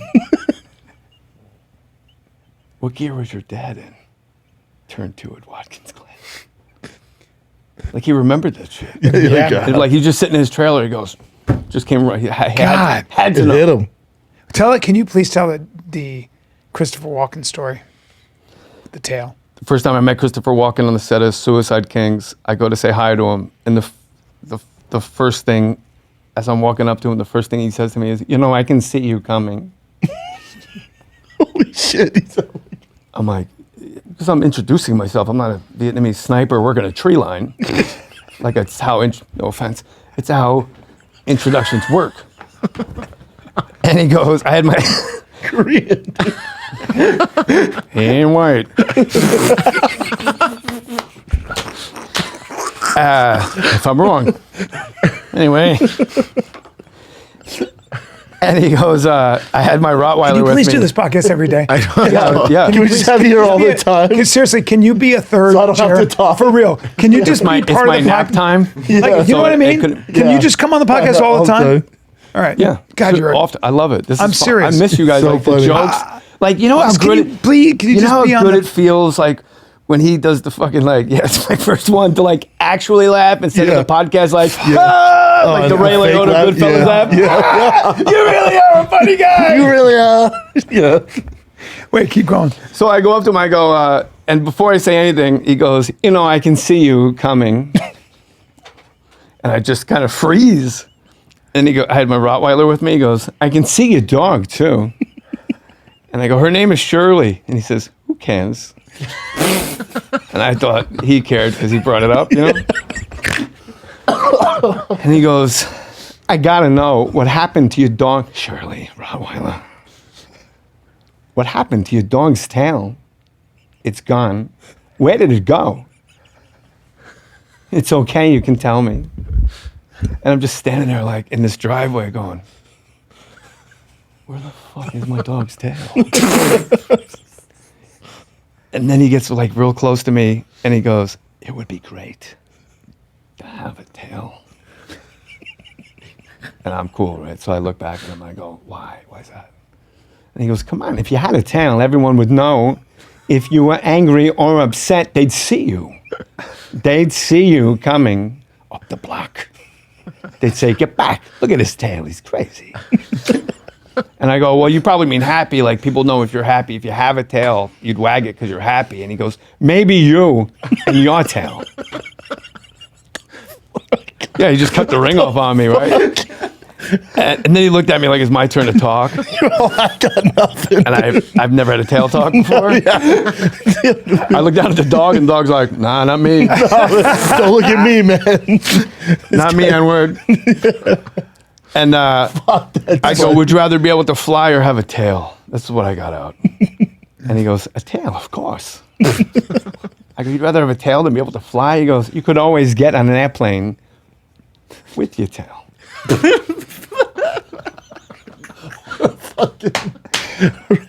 So Best storyteller ever. in the movie, he's duct taped to a chair, right? We kidnap him. And yeah, it's like Velcroed in the back, but if he gets up between setups, it's like you got to unzip him and this, and then he's got to come back in. You got to wrap him back up and get his hands fucking duct taped to the chair. So he just stayed between setups. So I would just hang out next to him. Like, I'm not going anywhere. Everyone's like going, playing their fucking acoustic guitars. Like, And I'm like, I'll be right here. Yeah, it's Chris Walken, Hall of Famer. I'm Yeah. sitting on an apple box right next to him. I go, what was the worst part about filming The Deer Hunter? And he goes, this. It's like, Where do you go with this guy? You just canceled him. You goes- just canceled him. if it's true. Right. It was, there's such passionate spectators. That means spinning. You're down there in a pit, and the guy holding the bounce card goes, "Oh, we're down here. I'll be right back, Dwayne. I'll be back on planet Earth." You know, that's a Woody Allen impersonation. So I'm like, all right. I had to take a leak, so I go back out to go to my trailer, and one of the key grips was this Asian guy, and he's just outside having a cigarette. And as I walk past him, I see him. I go, "Chris wants to talk to you." And he goes, "What?" I go, "I don't know, man." So Christopher Walken just told me that. I was duct taped to a chair, and I send the guy to go, "You wanted to talk to me?" He goes, I had the scene where I'm supposed to cry, and like, okay, we're rolling. He goes, "Hey, Jay, what's the name of the woman who plays the nanny?" I go, "Fran Drescher." He goes, "Yeah, I would like to bang her." Action. Like, You know what? What's his name? There's a comic whose name I forgot. On stage, he said he was doing there was a movie that Scorsese did, and they were in the movie, and he said they were kind of hanging out. It was the rap party for the film, and Chris Walken comes in a little drunk, and he walks up to these new young Feeling actors. slimy. Yep. And he goes, "You guys, you know what fame is? Fame is knowing you can walk into a room and fuck anyone in the ass. That's fame." And he just walked away. What is he, the greatest guy of all time? They were like, "It's true. That's actually fucking true." Back then. Chris, what are you doing? What are you doing after this?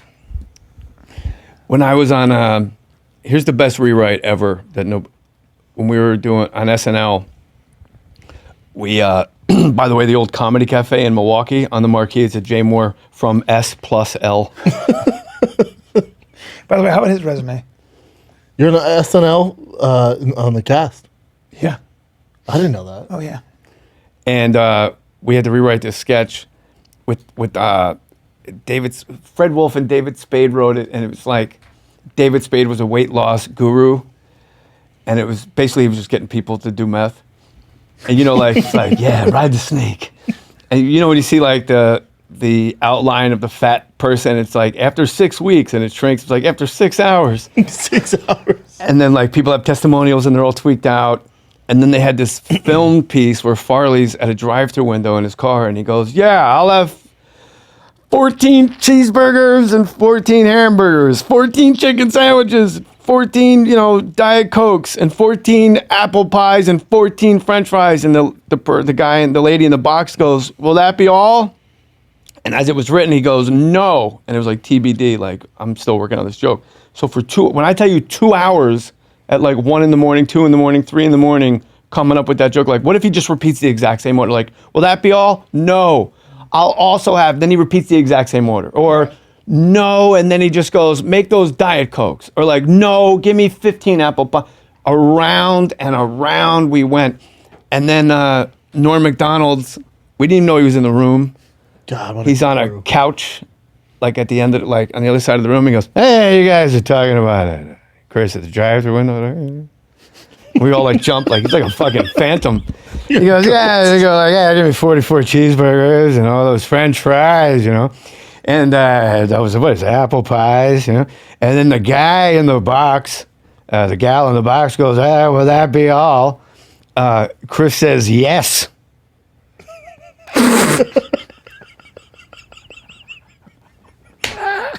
We fell out of our chairs like one syllable. We were just dogs hunting in the wrong Yes. direction. He says, That's right. "Yes." That's right. Dogs hunting in the wrong direction. And then when they filmed it, Farley had like this sense of fucking pride. Like this fucking meth's already working. Yeah. Like, "Will that be all?" He's like, "Yes."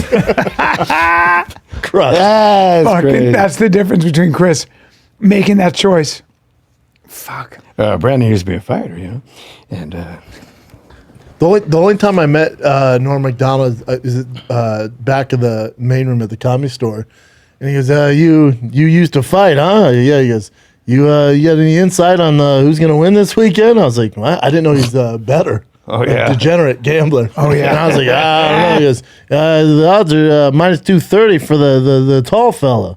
I was like, "Yeah, the tall fella." Yeah, I don't know, Mike he's like- Zwick. Yeah, he was like all into it, and I was like, "Why is he fucking so into these odds?" Yeah. well, you never the bookmakers. They're in it for themselves. you Yeah. know? And then Sam was like, "Hey, let me talk to you." He's like, "Hey, man, that guy's a degenerate gambler." Yeah. He's like, "So if you're gonna give him picks, make sure." Artie Lang said it was the first time he'd ever seen $100,000 in cash. You want to see something? I'm coming over. And Artie's like, okay. And he goes, yeah, there you go. It's $100,000. And I'm giving it right. I'm walking right over to my bookie and giving it to him. $100,000 he lost. I love that Artie story. Well, I don't want to tell stories. It's not mine. We've been down that road before. I love Artie. On Saturday Night Live, you're there how long? 2 years. And you got to audition. You got the pass from. That's a bitch of a job, right? If I could do it again, I'd probably love it. Yeah. Funny. Look at you. Man, you Look were at me, there. it's Dick Vitale, Look Christopher at you. Walken. Oh, my God. You were there during the heyday. I mean, that's when Hell the yeah. big boys were there, huh? Yeah. Kevin Neal and all That was of a them. special time, huh? That was Jay? rock and roll real estate. That was a special time. I mean, it changed my life. It's like- Wait. Is that Jan Hooks? No, that's Mowina Banks. She was a Brit. God, I love she was Jan Hooks. great. I always had a crush on Jan Hooks. I don't know. Then how was your your audition process? When I was at, so my manager, Barry, hey boss, it's Barry. Oh, Barry Katz. You know, when I make amends to Barry, when I made amends to him, like, you know, because of my addiction, I did this, and if I left anything out, I hope you'll tell me, and I hope you'll let me know how I can make it up to you. He goes, did you bring a checkbook?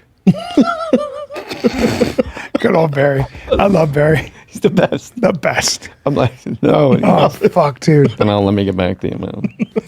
Barry would call me up and go, it's an amazing thing. I got a great, He was your guy you come too? out. No. But he was like, Bryan Callen, the guy who's always working. And I'm like, oh, thanks, And he's like, I got a great thing going on. It's, we're going to be, you come to New England and you do a week of stand-up.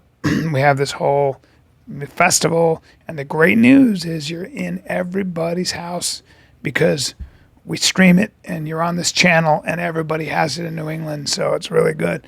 And I'm like, that sounds great. It's okay. It's kind of just a New England TV channel. I was like, and I'm just listening. I go, and what's the money like? He goes, well, so it pays $250, but we get your flight.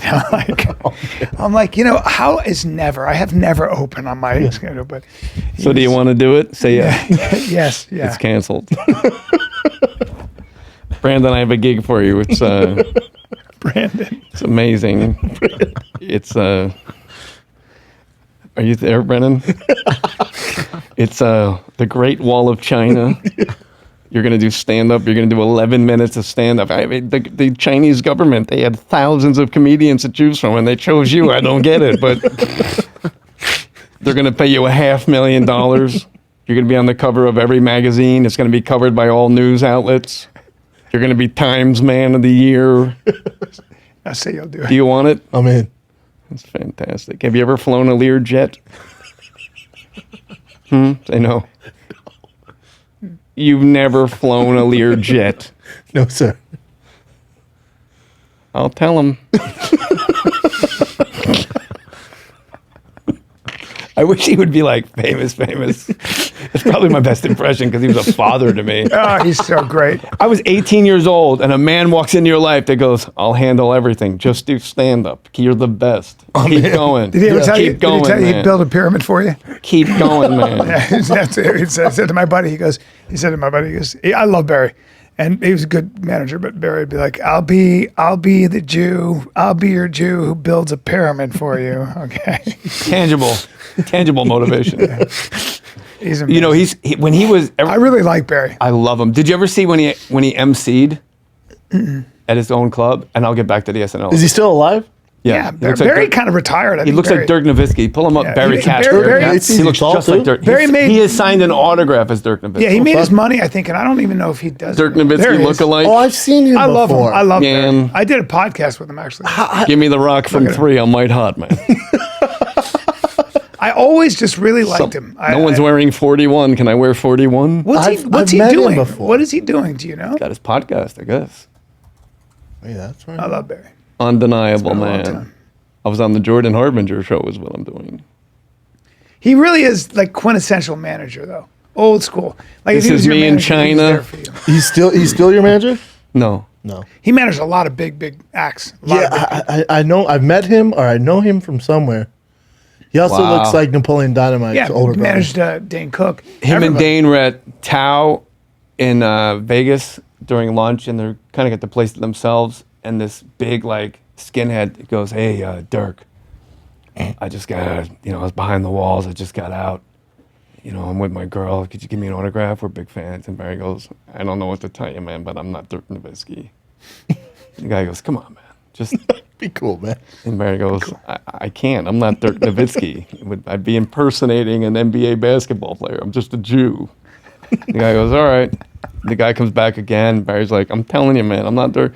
So then like a half hour goes by and they're having lunch. And all of a sudden he's sitting across from Dane and Dane just goes,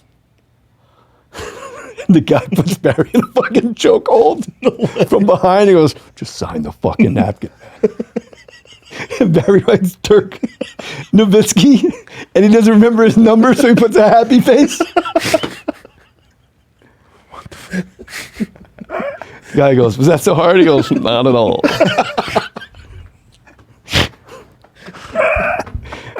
Oh my God! Look at Dirk Was that Nowitzki. so hard? Look at Dirk Nowitzki. Look Yeah, at he that. looked similar. Look at upper, man. there you go. Fuck. Holy fuck! Dane, Wow. what do you mean you're canceling? Canceling how? Yeah. Does he work with Adam too? He probably Everybody. Barry worked with Any big everybody. name. Barry worked with everybody. When he would MC, he was fantastic. He'd be like, all right, the comics are in the back. They're excited to perform for you. They're in the back doing breathing exercises and coke. Just kidding. They're not doing breathing exercises. It's a good joke. This guy's looking at me like, make me laugh, you big blonde Jew, make me laugh. Oh, and he's like 6'6", too, so people think Oh he's Dirk. fuck yeah! Yeah. Dirk. Yeah. He goes, how about a round of applause this side of the room? The people that hate me. And he had the best intro if you had no credits. He goes, this guy's one of the hottest comics in the country, and you're about to see why. Please welcome Bryan Callen. That's great. And you walk out and they're like, Oh, jeez. All right. so my SNL audition was at his club, the Boston Comedy Club in the Hey, Village. Barry owned the Boston Comedy Club? Yeah. I didn't fucking know that. And it was in late July. It's on the second floor above like an Irish pub with Yeah. music. I only So did the it heat once. would rise. The air conditioner was out. I went on third. I remember him coming up to me and goes, in baseball, your best hitter hits third. By the way, he you're called it third. the Boston Comedy Club, and it was in New York. I'm a genius, man. Okay. Why? Good question. So it was in New York. I'm opening up a hearing aid store. It's called LensCrafters. One punchline, two jokes.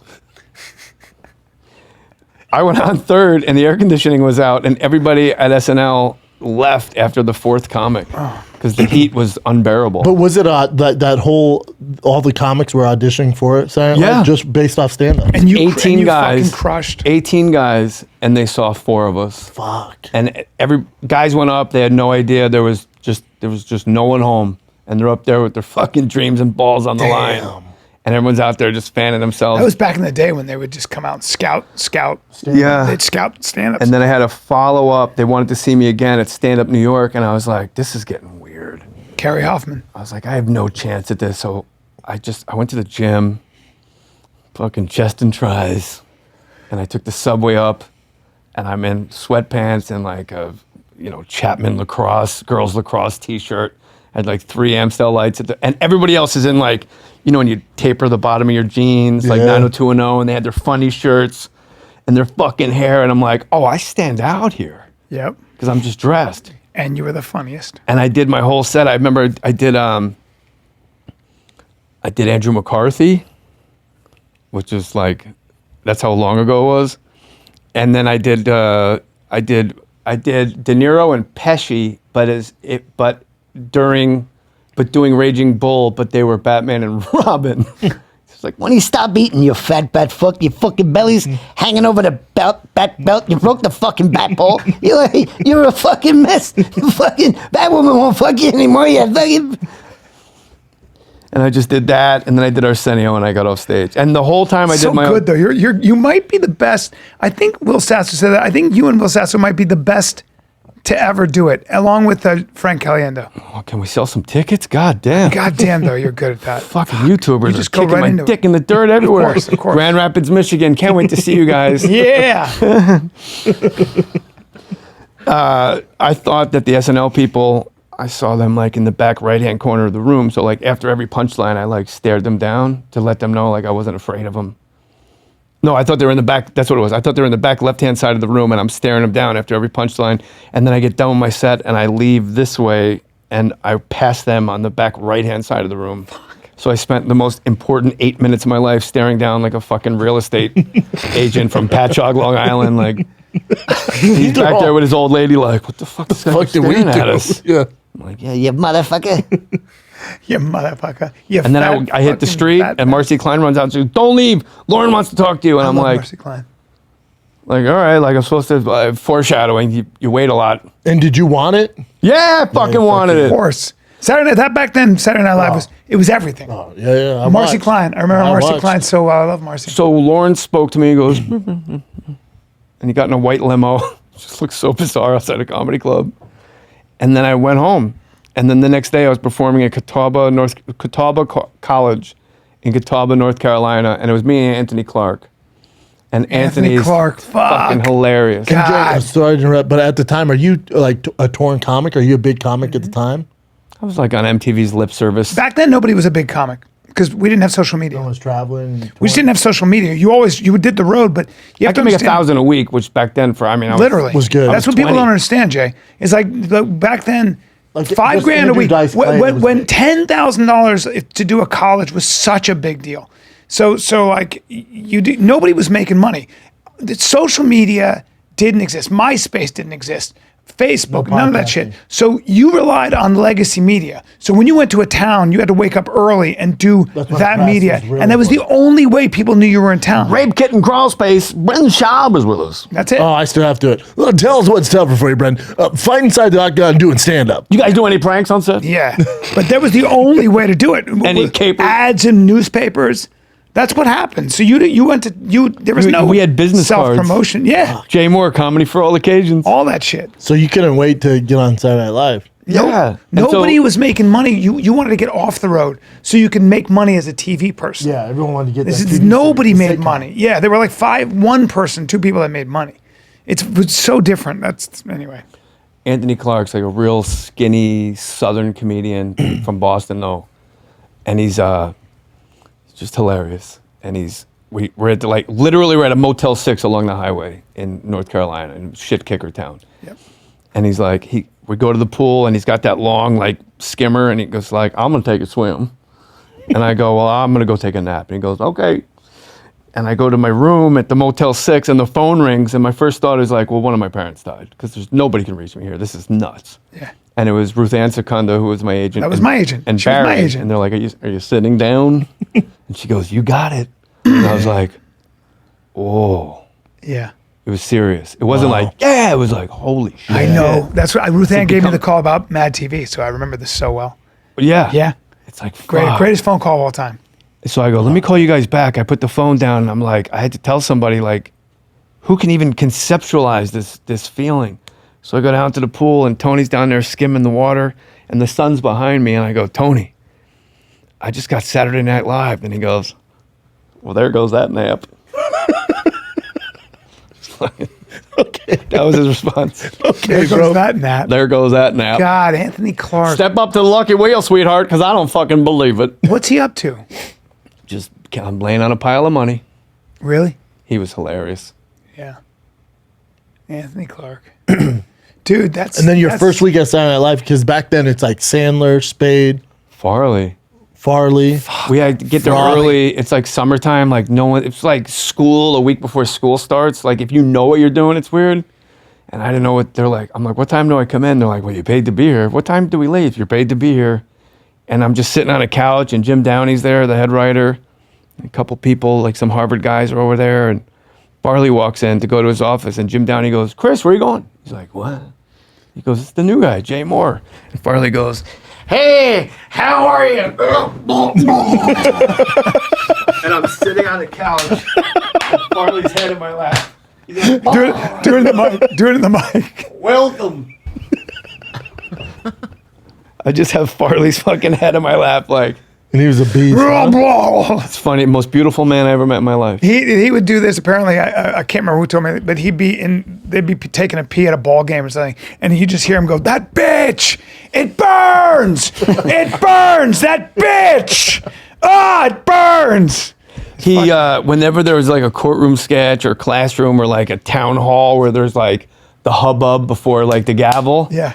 everyone's like, you know, and he'd be like, "Murmur, murmur, Spade's gay." Murmur. They were playing a fucking board game of Spade and all them, apparently the story. And and then they couldn't find Chris. He just disappeared. And they were like, "What the fuck is Chris?" It's like, "Where is he?" "I don't know." It's fucking, they start searching the house. They can't fucking find him. And sure enough, like somebody opens the fucking door to the bathroom, like, "Chris? Chris?" And Chris has his pants down around his ankles. He's on the toilet and he's like this. Like he died. Yeah, like he died. And he just held that position for an hour. Yeah, for like an hour, just for the bit. Just waiting. He God has damn gummies it. on. Been there. Oh, fuck. Of course. There. Oh, funniest human being. Ever. On Last I was- Comic Standing, when they were going to play, they play hide and seek in the first season, they play hide and seek, and the big joke was they weren't going to go look for Hung Tran. Was that his name? Hung No, Hung Tran's a different guy. Oh, shit. What the fuck was it? From where? American Last Idol? Comic Standing, Last season Comic one Standing, winner. Season one. He's Dat fan. He's His an name was Asian. Dat fan. Dad fan, yeah. They weren't going to Hung Tran.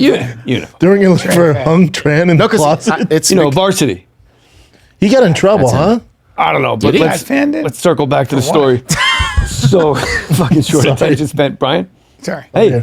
So they're playing hide and seek, and they weren't going to look. The big joke was they weren't going to look for that fan, and the cameraman follows them. He's under the movie theater curtain in the theater room of the house, and the cameraman's like, the cameraman knows the joke, and Dad's like, "Get out of here!" And they put a clock in the corner of the screen, and it got to be like an hour and a half. And eventually he just comes out from under the curtain, and he's fucking drenched with sweat, and like Rich Voss. Like, they're all downstairs hanging out, Yeah. waiting for him to fucking figure it out. An hour and a half. He's hiding, and they're downstairs watching TV. And as soon as he comes down the stairs, he goes, "I'm never playing hide and seek with you guys again." They just fucking exploded. Fucking Voss, the best. He's the best. Rich Fell, last time I saw him. She's dodging me. He walks by, like literally, I hadn't seen him well. I go, "Hey, how you doing?" He just walks by. He's just walking by. He goes, "Give me a coffee, double espresso." And he just keeps walking like that. And he comes back, and I'm like, "Hey, I'm just standing." He goes, "A little milk too, just a little milk, whole milk, if you could." Espresso. He's a savage, huh? So I was with him in Vegas, and we went to go see Cookie Jar in the Crumbs. He was like an old lounge act. Yeah. It's just a white guy from Philly that puts different wigs on for different artists. So he's doing Tina Turner. He puts a Tina Turner wig on. He's got a little Casio that plays all the music, and he's the best. He's good. I'm sure. So we're just sitting there. It's me, Bruce Smirnoff, Mike DiNicola, and Rich Voss is there with like a stripper he met. And Voss goes, "Listen, give me $100. I lost all my money playing craps, but I'm gonna get it back." I go, "You got it." I just got paid at the Paris, which, by the way, was my. People go, "What was your like, holy shit, I'm in show business moment?" When I got paid at the Paris on the dry erase board, I was between Shaka Khan and Tony Bennett. Oh, fuck. It's been downhill ever. Anyway, gang. We'll build back. We're building back on that. I'm fighting a kid right now. I'll be long out of this building fucking back. business by the time that fucking. This is building back. So he comes back like 8 minutes later. He goes, "Give me another 100." So I'm like, "You know what? You got it. Here's 200. Then he leaves, and I see him coming, and I'm gonna give him like thousands. I just got paid. Like this is now a science experiment for me. Yeah. And Voss comes, and he's kneeling next to me at the table, and Cookie Jar's on stage, and we're 5 feet from the stage, and I swear to God, this is exactly what happened. "If you don't know me by now, handcuff him to the chair. He has a fucking sickness." You'll never ever need. That's how it happened. You're the great- You're a crap table. That's what you are. You're the best. You're the best storyteller I've ever met in my life. Me? You're the best Oh, my storyteller God. in the Joey, world. Coco, and Bert. You're the best. Look That'd at be me. tough Look at me to right beat, now. Look man. at me. You're the best storyteller in the world. Yeah. I know those two well. I've done lots of podcasts with them. You're the best in the world. Also, how many podcasts have we done, B? 10,000? You need to come back. Hardest I've Wow, laughed thank in You need to come back years, dude. all the time, and Okay. I'm not kidding. Yeah. You need to I be would a love to come back. semi-regular guest. You need to be part of the podcast. Agree. Can you make the studio closer to my house? No, but listen. you in Malibu? Actually, I would think I got about it. evicted when I was in rehab. Sorry, man. I would actually think about it. Where do you? How close is your house? Where's your house? Oh, I don't give a fuck. I'll come back, of course. Fuck, you're good. Yeah, we It's my can't nap put this time, in. though. I don't care. You're They so don't call me Big Baby for nothing. You're so refreshing, and you never you never stop surprising me. Are you saying I'm the fresh maker? You're the most fucking talented. If you want to get person out, I'm I've ask you ever a met. million questions about Saturday Night Live. You're the most talented motherfucker I've ever met. You might be the funniest, naturally funniest person I've ever met. Thanks, buddy. Oh, you got a boner, Brian. He's amazing. I've been in this business way too long. You were talking about like when your son heard you just saying shit you didn't Yeah, know you were yeah. saying. It gets even better. You turn me into a spectator, and I'm usually the guy. You know, we're always. Thank you. I've said 7 because I words think this you, podcast. Well, I don't. But I don't want to talk. Yeah, me neither. my son and I talk about things like you don't realize your kids pick it. It's gonna get more fun as he evolves mentally. Me and my son are in the car, and these two fucking gay guys are walking, and my son and they had sweats on, and my son goes, "Look at these guys in their boner sweatpants." It's like there's only one place. so here. funny. I'm the only one he ever heard that from. Yeah. That's the only one. Boner. Don't. It's I the don't. best. And no more. I want to save it for the next podcast we do. Oh, we're done now? Yeah. Yeah, we could get- I we want could to do keep 6 this. I want hours. to keep this Special. No, because we could keep. We got to get him on a fight companion. There's a Yeah, lot of shit we have to 100%. do. I don't want to do your failed spin-off shows. No, that one's a big one. No, people listen. Cop Rock, Come on, Miami. just come on, Cop No, Rock, I'm in. Miami. I'm in. Fuck, you're great. We love you, Jay Moore. Jay love Moore, you, buddy. man. God damn it. Seeing you chopping up before, Yes. that was nice, buddy. Yeah, thanks, man. I'm proud of you. Yeah, I missed you, brother. You're the best. I'm proud of you. Welcome to Sobriety. I always said comics can be so mean to me, but I always defend Jay because he was so nice to me when I first started. He's the best. Those are the people you don't forget. You and Dane Cook. I love Dane. Yeah, Dane Cook. I love Dane- I love Everyone Dane, was too. nice to me. I just love. I love that I'm at a certain age where I've spent a lot of time. I've known you a long time, and I love you. And I feel that way about Dane. I feel that way about people I've known for this long in this strange fraternity, this fucking weird stand-up fraternity of highs and lows, and deep the ones lows, that are high left. highs. The ones fucking that are the left ones that and are left. around. And I can't help but A lot love of people you. left. You're amazing. Dude, I love you. I remember doing it in your fucking house back in the garage. day. My wife said that about my ex-wife said it's the first guy I've ever seen you quiet around. I go because he's better than I am at everything. I got like that And- watching Greg Fitzsimmons once at the Improv. It was only Greg's it was, so good. It was Orny Adams, Greg, then me for some weird benefit. Half hour. And Greg did like this is before any recovery shit. I was just doing shit about what it's like to have a kid and be a dad. It's all crazy.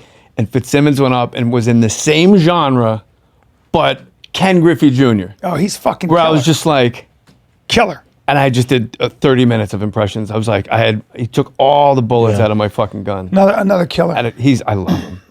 What's not to love about Greg? What's not His to love? podcast is really successful. Yeah, Greg's doing Fitz well. Dog? Yeah, Fitz Yeah. Dog. Haven't done it He's in a been doing while. it You for a guys will while. get there. Yeah. Thanks, man. All right.